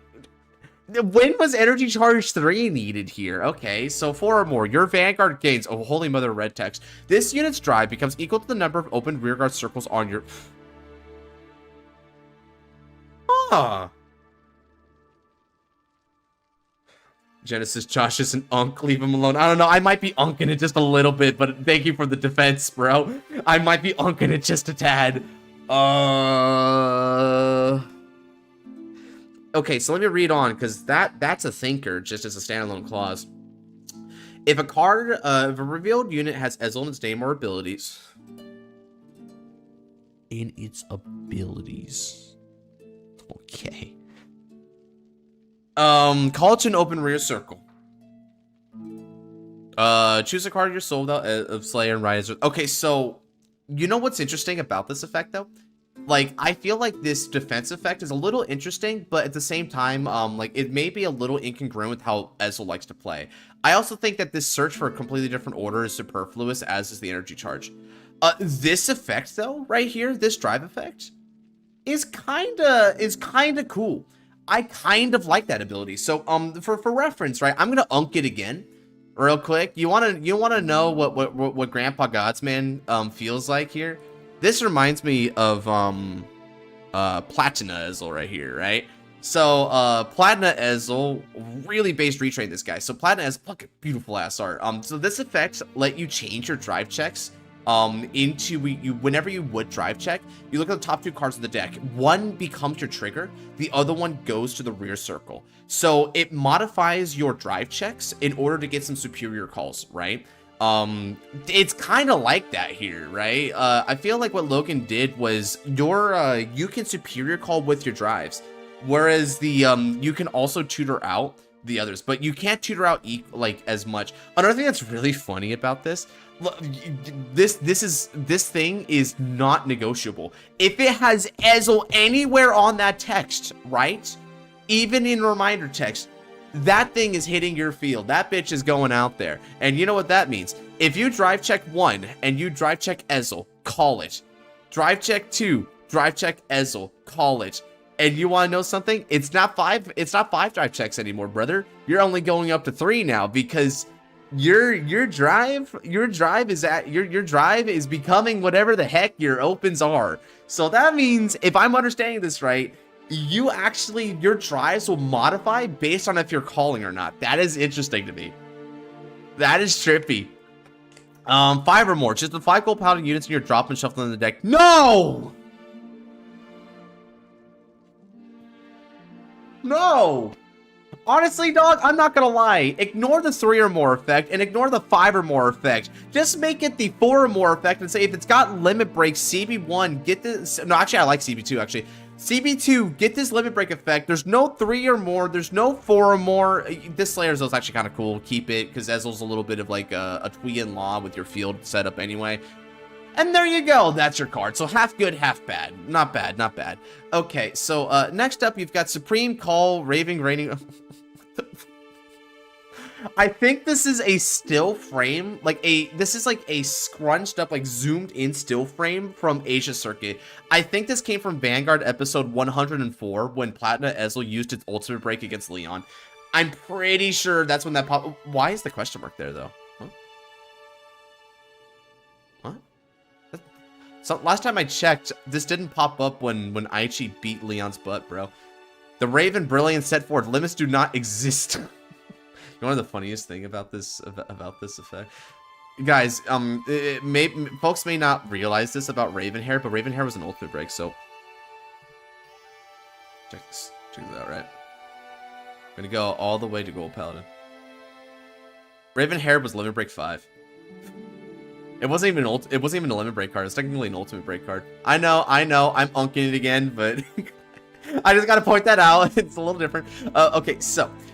If you have a Vanguard with Ezel in its name, this card counts as Reign Supreme King of... It was a perfectly good card. I liked this order card, Logan. What do you mean, bro? Bro. This card's actually kind of a cool order card, right? Look at the top 7. Call a card, it gets 5k, and shuffle the deck. That's it. Just a simple effect, right? It's what your deck wants to do. You call something. You get the board set up. You gold that paladin. You gold him up, brother. Why do we need this instead? Now, order zone. Continuous in the order zone. It's a set order.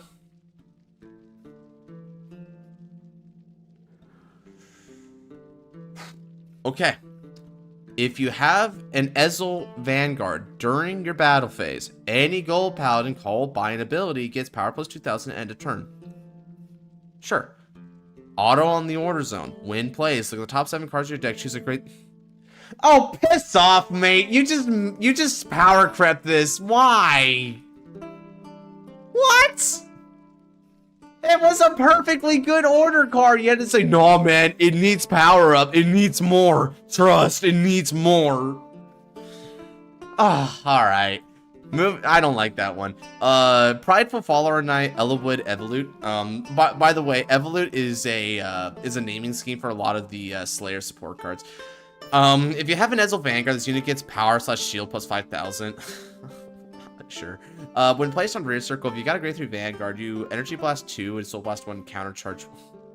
Just countercharge one like that, alright. When the top 3 cards of your deck, search a gold paladin called to open rear circle. Search your deck instead of... Wait. So you mean to tell me...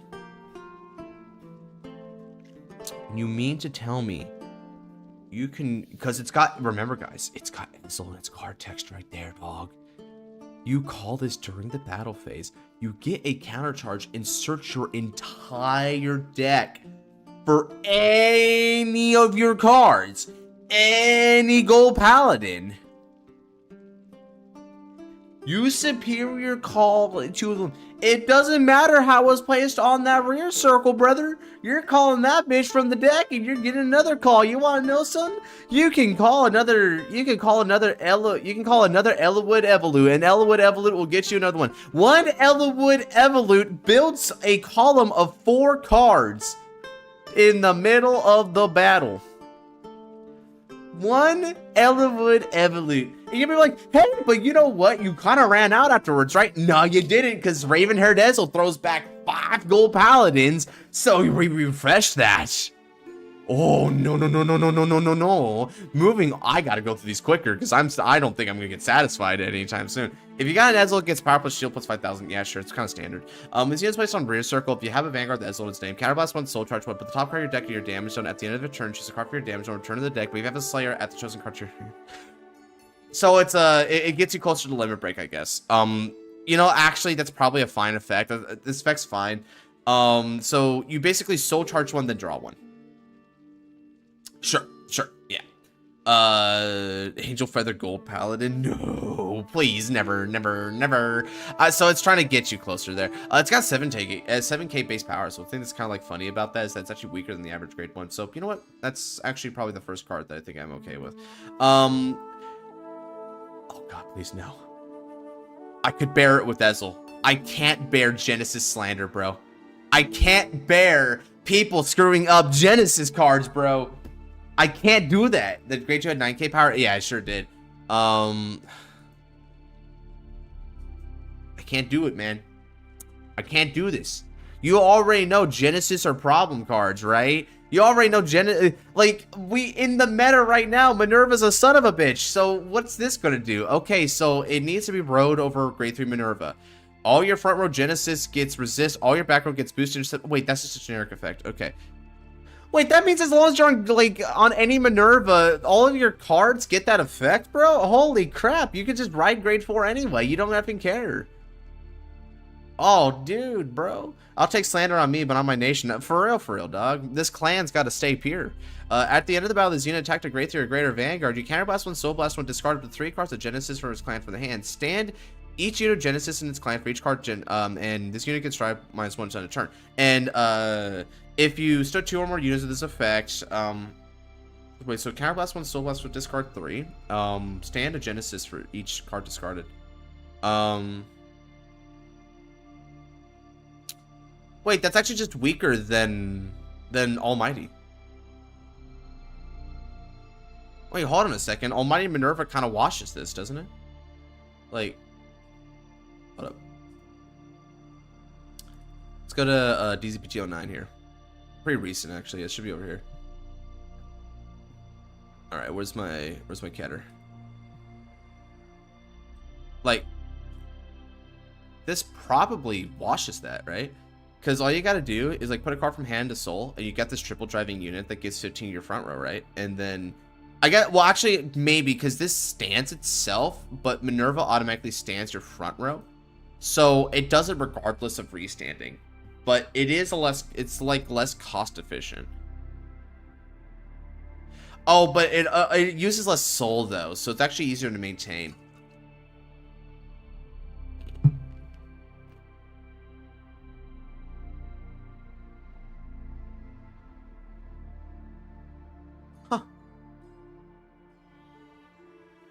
I mean, honestly, that's not the worst. Actually, I don't mind that. Considering it has to be Genesis discards anyway. Yeah, I feel like Minerva Slayer is probably just fine. Yeah. Wow, weird. Oh, he actually got that one right. Okay, not bad. Fall of Regalia of the Stars, Cosmic Yggdrasil, the rear guard. Why? Why? Yggdrasil does not need to be a rear guard. Oh, by the way, they're using anime image because these never got a full art. Really sad. Okay, so continuous on the rear guardian circle. If you have Minerva that gets power and shield plus 5,000, this is just going to be a thing, I guess, dude. So when this attacks a Vanguard, if you got Minerva Vanguard, Soul Blast 1, your opponent got call Grave or Greater cards from hand to guardian circle. How long? How long is this gonna last? Is this like? Is this until end of the turn, end of the battle? I hope it's end of the battle, but even then, that's not a bad cost because Minerva only Soul Blast 1 anyway. So that's really messed up, dude. I'm gonna stack all my triggers on Cosmic Yggdrasil. V, yeah, like V Iggy. Let me actually check something out here. So CO Yggdrasil. Let me check something about her in V series. Did they give us the full art in V series? I forget. I don't think they did, right? Yeah, they didn't either. Yes, they never gave us full arts. Okay, so when this unit attacks, it dares to have more. There's another unit in the same column as unit. That's kind of the, well, wait, that's the Legion effect, right? That's kind of like what Legion clauses did, but it's not a Legion card. This is boosted by Navigator Norn, gets 6k instead. Yeah, sure, whatever. And then call the Soul Blasted card. No PGs this turn, my good man. God, it really. So you're thinking it is this turn because it's specified to end a battle? Yeah. So you probably call Chamomile off of that Soul Blast, right? Kind of the way that Angelica likes to do it. Okay. Hello, Norn. You know, Norn's got it going on, dude, but no one really pays attention to her art, Heike. Okay, so this is act on the rear circle. You counterblast one, Soul Blast one. If you got a Minerva Vanguard, call a Genesis from your soul or drop.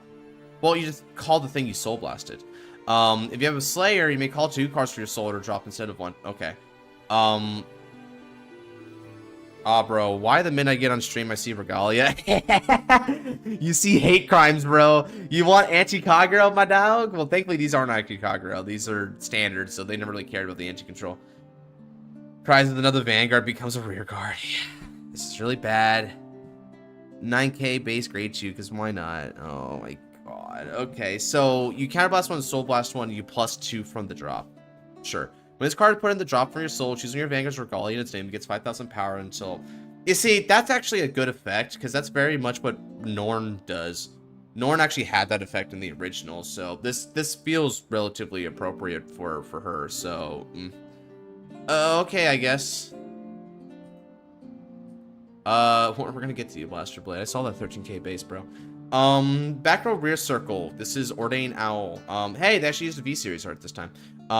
Choose up to one card with Regalia and its name from the drop zone, put on the bottom of your deck.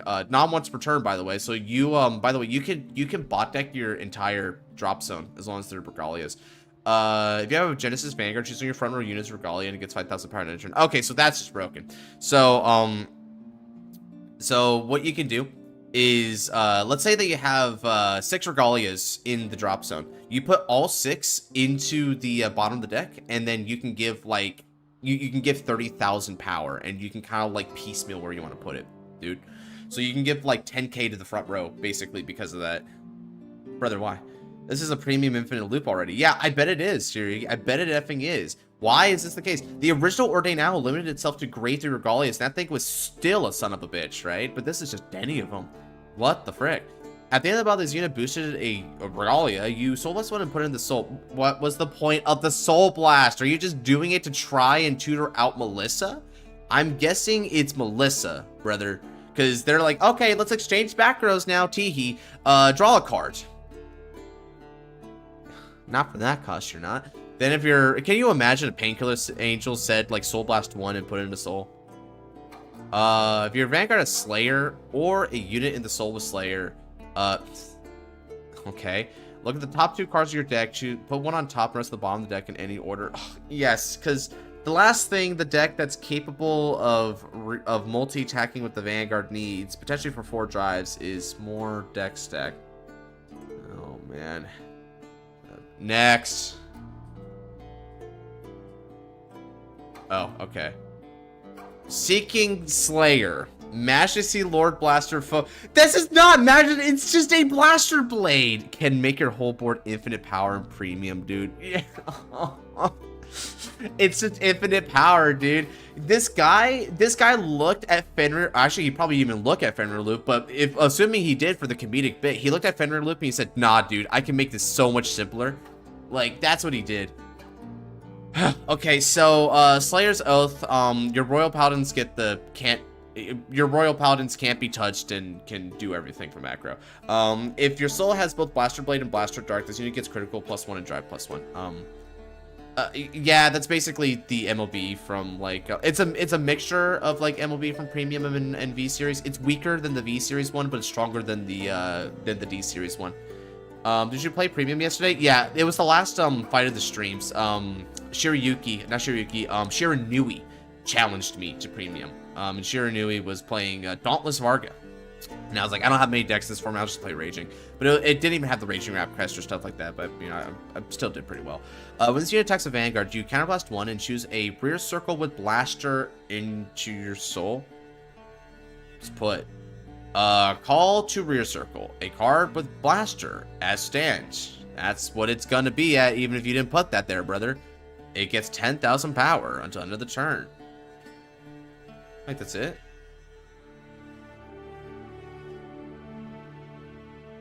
I mean, okay. It's just kind of just a swap, right? It just swaps, gets a bit of power, and makes sure you have, like, that in there. How'd that go? Premium's a bit of a headache, but I managed to take it in the end, so I was happy with the win.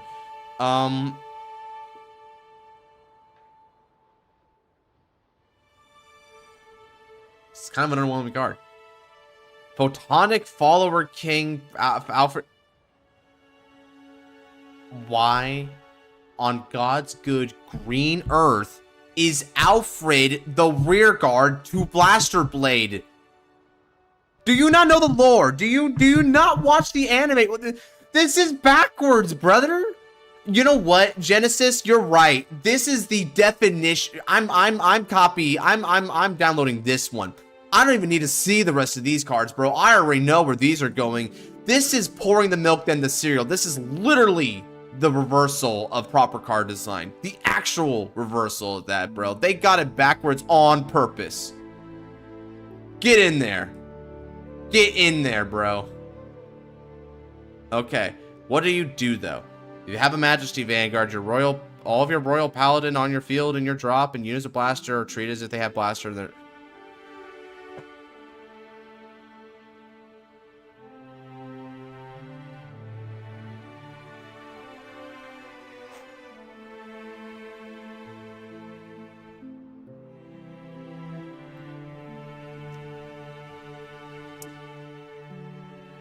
I would like to call Starry Sky Knight 0 the Blaster.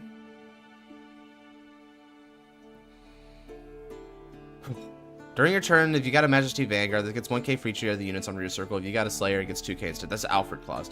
Counterblast 1 and Soul Blast 1 still does more. If you got a Vanguard with Majesty, call up to one blaster from your drop zone to open rear circle. It could be the one you Soul Blasted. And remember, everything is a blaster, so you don't care. And it gets 10,000 power at end of turn. Yeah, sure, whatever. Bad card, moving on. Follower of Light and Dark Blaster Lu. It gets 5k power and shield. It's a lot of these followers do. When it attacks a Vanguard, if it's boosted by a Great Shoe or higher, remember your Slayer class makes all of them boosted. This gets 3k power, and if you're boosting it with Flogel, it gets 6k power. Sure, whatever. When it's placed on rear circle, choose a card with Blaster for your drop zone, put on the bottom of your deck, gets 5k. This is actually pretty good, I guess. This is just a beater. Blaster Flogel. So this is a 7k base grade one. You got 5k power and shield. When your Carbon Blaster is placed on van or rear circle in the same column as unit, you've got a blaster, countercharge one. Everything is a blaster, so this is going to be a free countercharge no matter what. Bad card design. Also, they're taking also taking the Blaster Friend Barkle effect, but they're putting on Flogel instead. I bet Flogel's going to do a multi-attack next, though, if they're trying to keep it as Flogel. At the end of the battle, that a Blaster unit attack the Vanguard costs Counterblast 1, Soul Blast 1. It's basically Soul Blast 1, but you call from Soul or drop anyways, so it's not a cost. Choose one of your rest units with Blaster in its name on rear circle, stand it, then turn it to the deck. By the way, Blaster units includes, like, the Alfred beater, because it's as long as it's on rear circle. So, then shuffle this. Yeah, bad card. Bad card. What's really fun about this is that it doesn't specify column, so all you gotta do is just have multiple Blaster Flogels and keep looping it. And you can call back you can also call back Blaster Flogels off Alfred, so Alfred and Flogel are just a combo, bro. It doesn't do Vanguard circle because it says choose one of your rest units with Blaster in the name on rear circle, so they made sure to specify the rear circle. Yeah. No worries. For a second there, Shiruki, I thought the same thing. I almost went on that one. Like, wait, hold on a second. I gotta do my double take classes here real quick. I'm already crapping on these. Let me try to be as accurate as I can when doing so. Man, I really read those for like 20 minutes, bro. I really just did that. The frick. Where do I even begin with these? These do way too much. They're really pissing on, like, the aesthetic in a lot of cases. In addition to having a bunch of really random and overpowered effects in most cases, and the occasional underpowered effect for random reasons as well. Like, they're wholly exploitable. All three of them have exploits to them. It's so bad, dude. They're already adding all these crazy cards. Just make Blaster Overlord at this point. Let's to really drive home the protagonist BS. I know, dude. I know. Ah, Kedabin. Okay, so this will be the one we end off with, is Kedabin stuff. So alrighty, finally got this stuff done, and hopefully, it's fine. Went through some actual playtesting versus meta and other customs. Record is satisfactory, so he actually playtested these prior, so that's a good sign. Turns out there are various holes that can be exploited with these custom cards. I'm fairly satisfied with how they came out. Okay, so he's saying straight there's probably some things he could do there. Gonna leave as a Google Doc link for y'all. I've thrown my special customs for Daria. If you haven't, feel free to ignore them. Okay, let's see here. Alright, so here we go. So, I'm gonna go take these one at a time here. What's this? One? Oh, this is weird. Oh, where do we go here? I guess I'll just try to start with grade 1s. If I can help it. Okay, so Battle Sister Alphanim. Continuous on the Vanguard circle. During this fight, cards with Divine Sister are regarded as Battle Sister.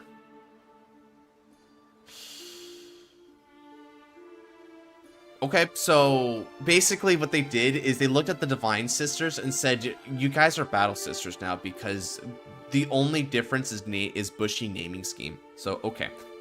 Now, Vanguard Circle. When this unit is wrote upon by Tarte, you can Soul Blast one to draw 2 cards and put a card from hand to Soul on the bottom of your deck. I mean, I guess that's kind of Battle Sister. I feel like it probably would have been better to, I guess it's giving you, one of the 2 cycles. Personally, because you're doing a Soul Blast, I want that Soul Blast to be a cost, so I would recommend putting on the bottom of the deck. You're probably going to be drive checking a lot of triggers anyway.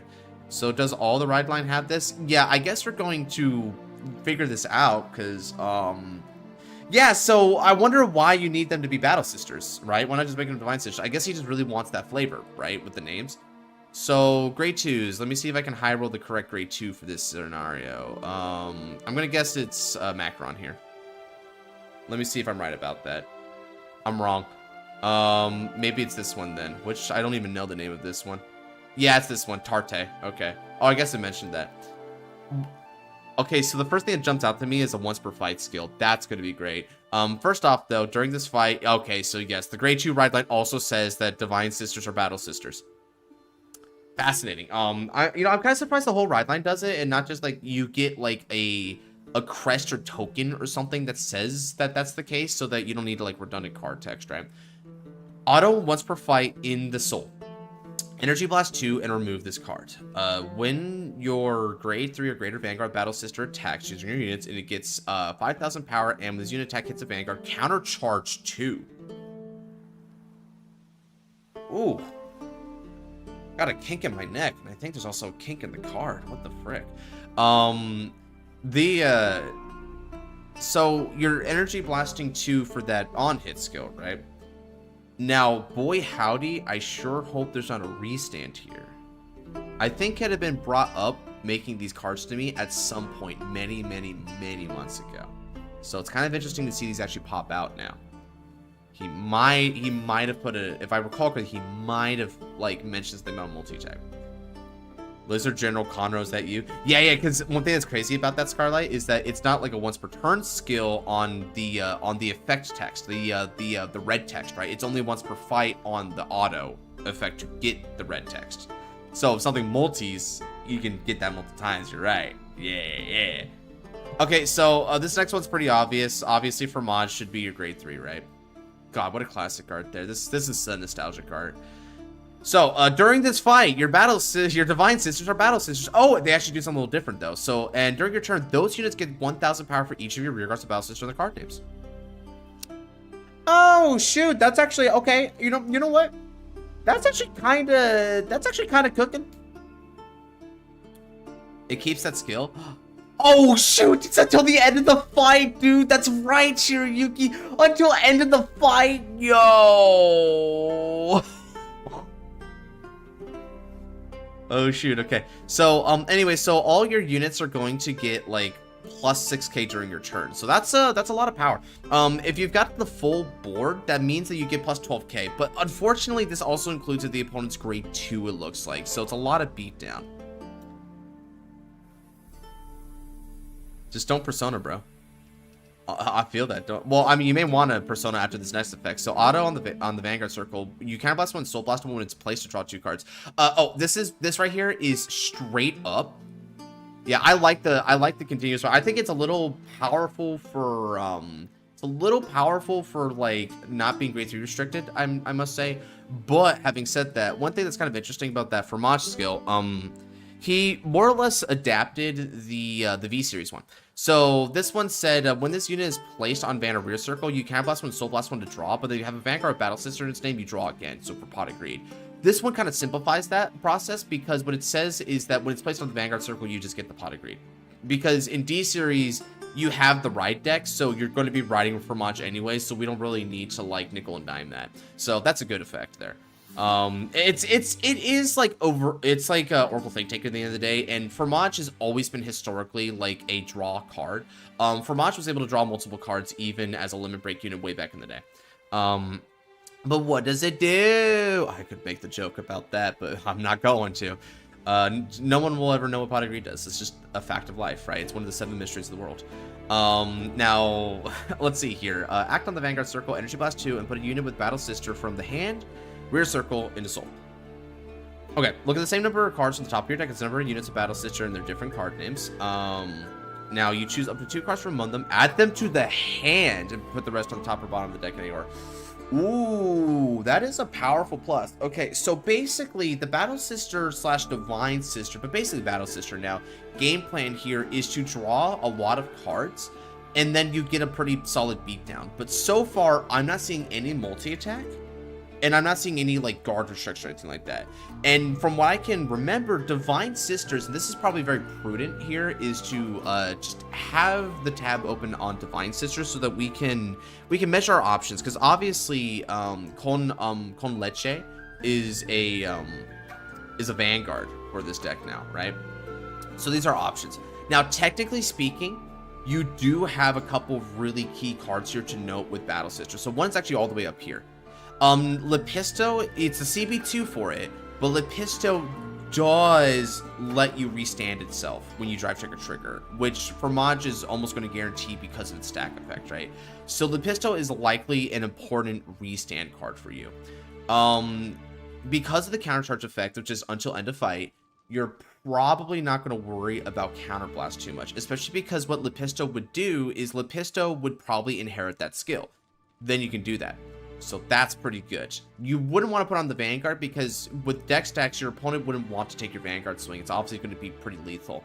Lepisto, wait, that's funny. Yeah, it's true.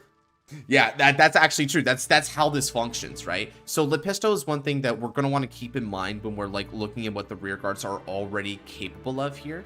Another card that's really worth noting is that because you can put a card into the soul, you got Langue de Chat. So Langue de Chat is going to be a 15k booster at all times, right? So that means that no matter what, you are going to have like even beefier numbers there. So this is a good rear guard for you to play without doing any sort of like searching ability. Divine Sister Biscotti is another one. So as long as you Persona Ride, Biscotti here is able to get you more superior calls. And it's a great way of using your energy because in this deck, you're only EBing 2 for the skill Fromage. So that means you actually will have, in the overarching math, some leftovers for Biscotti here. So that's not bad at all. And again, because you're countercharging a lot depending on how the game goes, you can use the CB for this. So you actually have archetype synergy with your energy cycler. And one final thing worth noting is that Divine Sister Financier is a card you can run. So you do have access to Financier's ability now, which allows you to move cards to the Guardian Circle. And that's really easy to do in this deck because, again, one thing to really note about this deck here is that you're able to tutor out a ton of cards, so it shouldn't be hard. Now, okay, one thing I also want to mention about this, because Shiryuki brought it up, and this is something I didn't realize until he brought it up, so thank you for looking out for that. Fromage should probably have its axe skill be a once per turn because you can keep plussing a lot and putting a lot of cards into the soul, which even more so makes soul effects like Financier like pretty strong. And also you even have Soul Trigger. So Soul Trigger, while you don't want to call it a rear circle, Soul Trigger is actually a way to get soul as well. So you have a ton of ways. Now, because you have all of these soul abilities and weighted deck stack, this isn't a Battle Sister here, right? I want to preface this. This isn't a Battle Sister, although technically you can actually use Fasciata to Soul Blast 2 and countercharge 1, so your countercharge is going to be really easy. One card that you can do in this deck that I would personally run, even though it's not Battle Sister, is Reedy. We have a lot of Soul Blast anyway that you can keep building up, so you use Reedy to give your drive checks an extra plus 5,000 power. Then, on top of that, you of course want to run your Battle Sister, Battle Sister. You want to run your Divine Sister trigger. So let me go ahead and put Divine Sister again here real quick so that we can make it easy to find it. You have your front trigger here, which is the plus 15k. So he's got a beat down. Probably forgot to put that in. Yeah, I figured you meant for it to be a once per turn. Now that would be pretty nonsense otherwise, but I figured you did. So that's your deck build right here. You have an entire deck build just with this ride line and these cards, because this card is pretty is basically prepped up to exploit that. I guess another funny thing you could do is because of all the soul, you can use Castella to get Spumone. So that's a muster ability there. It does require to be placed from the hand, so it's not easy to multi-attack with it. So you don't have to worry about that too much. But Spumone and that makes a pretty interesting column, I guess. But they're what's sad about them is their power levels are below average. But you want to know the funny thing, guys? The thing that really makes this cool. So you look at Castella, right? 9k base, and you look at Spumone, 7k base, right? You think, well, those are off numbers. But even if they're not boosting each other, let's say they're in different columns, Fromage makes them 6k base, which means 7 is now a magical 13 booster, and 9 is a magical 15 attacker. So it fixes that problem. It's kind of cool, right? It's kind of cool. It's kind of, it's kind of spice. I don't know. That's probably one of the best ways to use the plus 6k specifically. IMHO. It's good. All right, let's move on from this finally. And move on to some of the other cards here. So, as you can tell, I know my Keter Sanctuary, so I had a lot to say there just from looking at the implications of that. Okay, so you got Battle Sister. I think this is Ganache, right? Okay, so that's just your starter. Let's see. From there... So, okay, you got Maple. Let's see. So, when placed on the rear circle, if you have a Battle Sister, Energy Charge... Well, now you're definitely going to be abusing effing... Where are you, dear? You're definitely going to be abusing Biscotti. What the hell? You should look at the Gabriel Customs or friend made for standard. Cool. Make it for V just for the funnies. A crossover dragon? Oh, yeah. So he's talking about interdimensional dragon, crossover dragon. I guess we can do a quick tangent here. So crossover was a card that was released in G Next, and it was a kind of a really gimmicky, Chrono Jet card, right? Spelling error. This should do it. Here we go. So this is a crossover dragon. The Warble support. Oh yeah, but the reason why it does that, dude, is because in that deck, Warble needs the energy in order to constantly retire it there. So you have a precedent, but the precedent is for a wildly different strategy. So that's why it shouldn't be there. Yeah, but basically what this guy does is it counterblast 2 to call 2 Chrono Jets for the deck, and then if either of those Chrono Jets hit, you can put them in the soul to stand your Vanguard, and it keeps the triple drive. So that's what crossover does in a nutshell. It's kind of a cool card. I don't know if I dare get rid of that, that tap, because I'll probably need it again, actually. So, shoot, hold on a second. Let me go ahead and get that going. Alright. Anyway, so if you have a Grade 3 Vanguard Battle Sisters, they put this unit into soul, so once again, you do have access to, that soul. You search your deck for up to 1 Battle Sister Excite for Maj? Persona Road, you can have Persona Ride, or if you do not ride during the ride phase, activate Persona. Why? So, Carabin, what was the idea behind Maple here?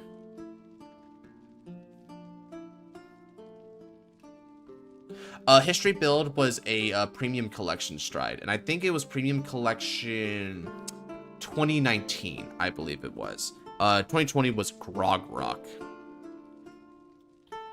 So let's look. It was a Time Leap support card, and excuse the blurriness. Yeah, 2019. Yeah, I still got it, bro. Okay, so basically, as long as it's in the G-Zone or Vanguard circle, all your units with Time Leap get plus 3000, and then you can Time Leap a bunch of cards on attack. So it works a lot like History Maker Dragon, but as a Vanguard. So the whole point behind that set, just again as a quick tangent, because it's kind of a fun set that way. The set was horribly mismanaged. It's a very unbalanced set, but they did a lot of stride evolutions for key rear guards, right? So Knight of Twin Sword became a stride. Then you had Morfessa, which became a stride. You also some of the Vanguards got new strides though, right? So You got Mujin Lord, Gluttony, and stuff like that. So it was kind of a mixture between the two. History Build was obviously a rear guard. Katrina was a rear guard, and it became a Vanguard. Shandy was a rear guard that became a Vanguard. So it was kind of a mix. It was kind of a mix between the two, right? Dumji was a PG before that ended up becoming a Vanguard. This is probably the coolest one to me. I really thought, like, man, you know what? Dumji did deserve his own stride evolution at some point or another. Gasteel, yeah, Gasteel's a little bit of an interesting case, Scarlight, because, like, it's both a Vanguard and a rear guard as a grade 3, so, you know, it's kind of both. Yeah, you can just take it however you feel it with that one, right? So, yeah, honestly, I think in terms of just, like, artwork, this was a really cool set. I thought this was a really cool set. Some of the effects here are just absolutely dog water design, though. Katrina's horribly misbalanced. Gridora makes people want to just, like, end it all. Gasteel is banned and will always be banned because it basically says ban me on the card text. You also have access to effing Dragpinsir Morfessa, which is still remain one of the best win conditions this clan's ever gotten. Spearcross Dragon is Satan. Okay, so moving back into the Battle Sisters. Again, I'm getting a lot of tangents. So where's your Fromage? Is it this thing? It's this thing. Okay. I can have a whole rant about this set. Yeah, dude, this set is so bad. And don't even get me into Premium Collection 2020 with like new Dio and stuff. I wanted to do something that wasn't just the axe skill. I blanked on whatever the auto should have been. Yeah, so riding into your other battle sisters are kind of egregious, right? So let's read what this one does, though, because maybe it's not that bad. So during the fight, your divine sisters are battle sisters, and you get 1k for each. If your solar bind has a battle sister Fromage, this unit gets the act abilities and plus 2,000 power. Activating your opponent's turn does not stack. It's an Ex's sister? Oh, because, yeah, I haven't kept up with Yu-Gi-Oh! Archetypes in a long time. I dipped out after the Vrains era ended. So that's kind of funny. Okay, so it's completed. I guess it makes sense because they're supposed to be like nuns, right? So I guess you just picked something different there. So active the Vanguard Circle, Soul Blast 2, or put a Battle Sister from rear hand into Soul, and this unit gets Drive +1. And when the attack of your Battle Sister hits, Counterblast 1 and draw. Then bind Fromage for the Soul, and it gets when this unit's attack hits, while you have 7 more cards in hand, countercharge. That's just a lot of hit and draw. Huh. So so basically what you do is you'll just I mean, if you want a Soul Blast 2, you can do it because Soul is pretty much free in this deck. But I guess if you are playing Soul Blasting rear guards, you just put a card in there. So you get a Soul, then you can keep CBing and drawing, but then you get counter charges, and this is in addition to the counter charges that you get from like your ride line. Wow. Pop out. See you later, folks. All right, check you later, Scarlet. Thanks for hopping on in, man. Appreciate it as always. At the end of the turn, choose a Fromage from your solar bind zone and ride his rest. Okay, so I mean, I guess, you know, it's just drawing a lot of cards, right?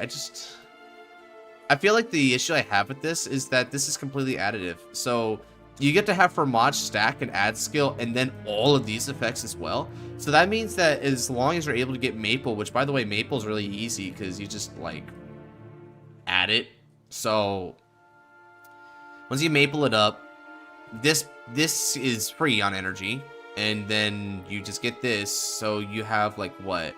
1, 2, 3, 4, 5, 6, like 6-ish effects popping off all in your Vanguard circle.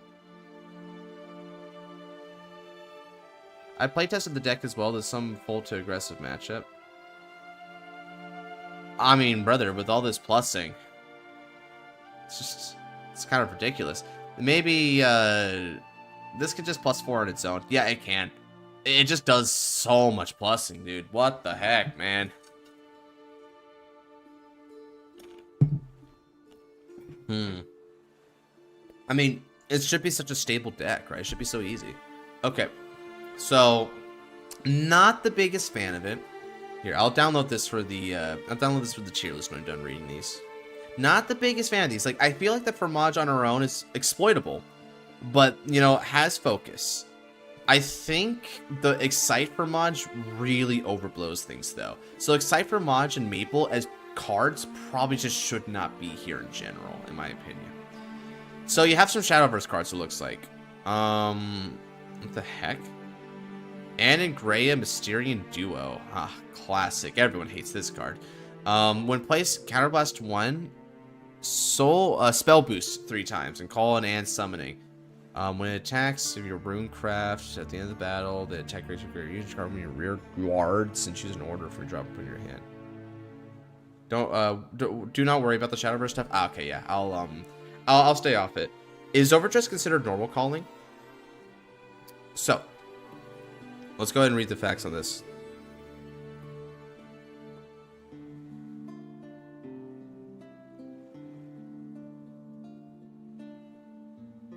No, Overdress is not a normal call. It's a separate optional effect that happens instead of normal call. Yeah, okay. That's what I figured. I just had to make sure. Because that's support for a tie thing I found. Ah, okay, yeah. So for the Battle Sisters here, keeping it concise on that, you have some solid ideas. And I do think Fromage is pretty good, but Fromage had a couple of exploitable bits, but I actually do like Fromage in general. I think the best compliment I can give to this deck is that it interacts very well in a multitude of ways with the pre-existing support for Divine Sister. Oh, I didn't check Macron yet. Let me see Macron real quick. I totally glossed over that. My bad. During your turn, if your hand has 4 more cards, the unit gets 5,000 power. And at the end of battle, your grade 3 greater Vanguard attacks counterblast 1. Stand this unit. Then you have 6 or more cards in your hands. It gets 5k and 5 shield at the end of your opponent's next turn. Yeah, sure. I mean, I guess if you had to do a multi-attacker, then... So, I guess we don't need Lepisto. I say that's the egregious one. Yeah, I mean, now we don't need Lepisto anymore, because Lepisto is power crept by Macaron. By a lot, it's power crept by Macaron. So... Yeah, I feel like you kind of overplayed your hand with Macaron a little bit. But still, you have a lot of good interactions with the pre-existing card pool, but... The Excite line with Maple really overblows things, and on top of that, it does feel as though the deck ultimately may have been better off just doing like the Excite Sister name in general. But I kind of get why you just put those like the Contasate on all the Vanguards instead of just like token set order, because that wasn't your direction. So I kind of get it. Honestly, I think in terms of like, it has some flaws, right? So it's all in the Vanguard. Well, the rear guards actually do plus you, because you have to consider the line that you're doing it with, right?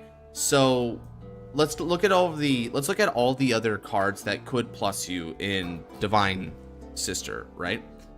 It's rear guard reliant, but remember, you draw a lot of cards. So in terms of plussing, you have access to your Biscotti as a plussing unit. You have access to your where is she? She's the one that calls Spumone, Cassetta. That's a plussing unit as well. So that's a really good plus. Then you also have Divine Sister. Okay, no, Divine Sister Birdie doesn't do it. But then on top of those two, right? It's also worth noting that you do have like a total of +3 on your Vanguard, I think. Because your Vanguard is going to be plussing 3 from these skills. So you +2 on Ride, then you also get to add 2 cards from this for a -1, which is ultimately a +1. So you get a +3. And because of that, and you're tutoring your deck, adding 2 cards of your choice from off top 6 and then putting the rest where you want it, you shouldn't have piece problems. If you're having piece problems, you're low rolling. That's what this says. There's no way you should have piece problems. So I don't know if the build was bad. I don't know if you're having bad luck, but this should not have piece problems at all, in my personal opinion. Having said that, though, I do like the interactions of these. So let's see here. I feel like these guys are I like it better than these, but the flawed but cookings I think showed a little bit more restraint, because I still want to acknowledge that the Excite stuff was a misstep. Yeah, I probably put it around the middle. Yeah, I think I'll put it like right around here, I'd say. It's beef jerky. Oh yeah, Fumi says the same thing, huh? How about that? Yeah, same brain cell there. Yeah, I'd say it's about beef jerky. So you're in like the top half, I'd say, of the customs we've reviewed this season, which is a good start. It's definitely a good start. I'd say like assuming you're okay with my criticisms here on all that, right? Because I know not everyone really wants to listen to what I want to say about it, right? But if you did acknowledge it at all, right? Like those are, I would probably say for improvements, the Excite lines are just doing a lot. And I'd much rather say if you want Macaron to be like a useful card here, you should have it have some sort of guard restrict, because I think that plays more into the way OTT tends to win with deck matchups. Is it doesn't have a lot of multi-attack, but your attacks are very high quality because of trigger effects and guard restricts. Think of something like Ichikashima back from G series, right? Something like that would probably be better off for this sort of archetype makeup. Alrighty. Having said that, though, let's go ahead. Let's go ahead and leave it at that for today. So, looks like we got a few more things to go into after the fact. I'm glad we managed to end it on a pretty nice note with the Battle Sisters here. I do kind of like what the Bat Sisters did to support Divine Sisters, even though it had some missteps on the way, and that was cool. We had an extra long stream today, it looks like. How long did we last for? 2 hours on the dot, it looks like, when this ends. So, yeah, are we doing some fight nights? Wait, fight nights as in like fight night recordings? Because the recordings are getting edited right now. Oh, if you're doing, so you meant like card fights. That's actually a good question, because I wasn't really planning on it. I was probably planning on doing some editing, but at the same time, it would be nice to get some fights in. Here, let me do this. I'm gonna end the stream for now, but I might be back on for a little bit of fight action later on. So maybe look out for that just in case I do it or not. But if not, then, you know, we'll have it some other day, right? So I'll take it one step at a time, see how I feel after I'm done with the stream here, right? But having said that, this is a good one. So definitely look forward to the next custom card stream that we got going on. I'm not sure how many more of these we're going to have at this point, because I've got to examine about how long it is until, I'd say, let's see, Neo PB, Break Ride. Yeah, we have a few. I'd say there was a definite, let's see, 2 months ago. Yeah, okay. So I'd probably say that these right here are where I end. These are where I end. Because need a second human, if you can do it today. Already later, mate. Also, yeah, I'm fine with the critiques, just busy at work while you're doing so. Oh yeah, no, I got you. No worries, you got stuff to do, right? So that's probably where we'll end with the custom card like review season here, because other people were like adding after the fact, but I was like, hey, you know, stop doing that, right? So that's where that's gonna end. Having said that, though, this was a blast so far, and I can't wait to wrap it up with you guys in future streams. So in the meantime, if you're looking for further content, definitely check out my other videos there. The V Premium V Revival is currently doing its tournament. We're in the middle of round 2. That's going to probably end within, based on our current pace, it could end within like a week's time or something. When that's done, y'all are going to get a huge stream of fight nights. So be on the lookout for that, because it's going to get real exciting up in here real soon. I can't wait to reveal what we've got cooking here from the past few months ago. With all that said, we're going to go ahead and take care. God bless, and see you in the next one. Bye-bye.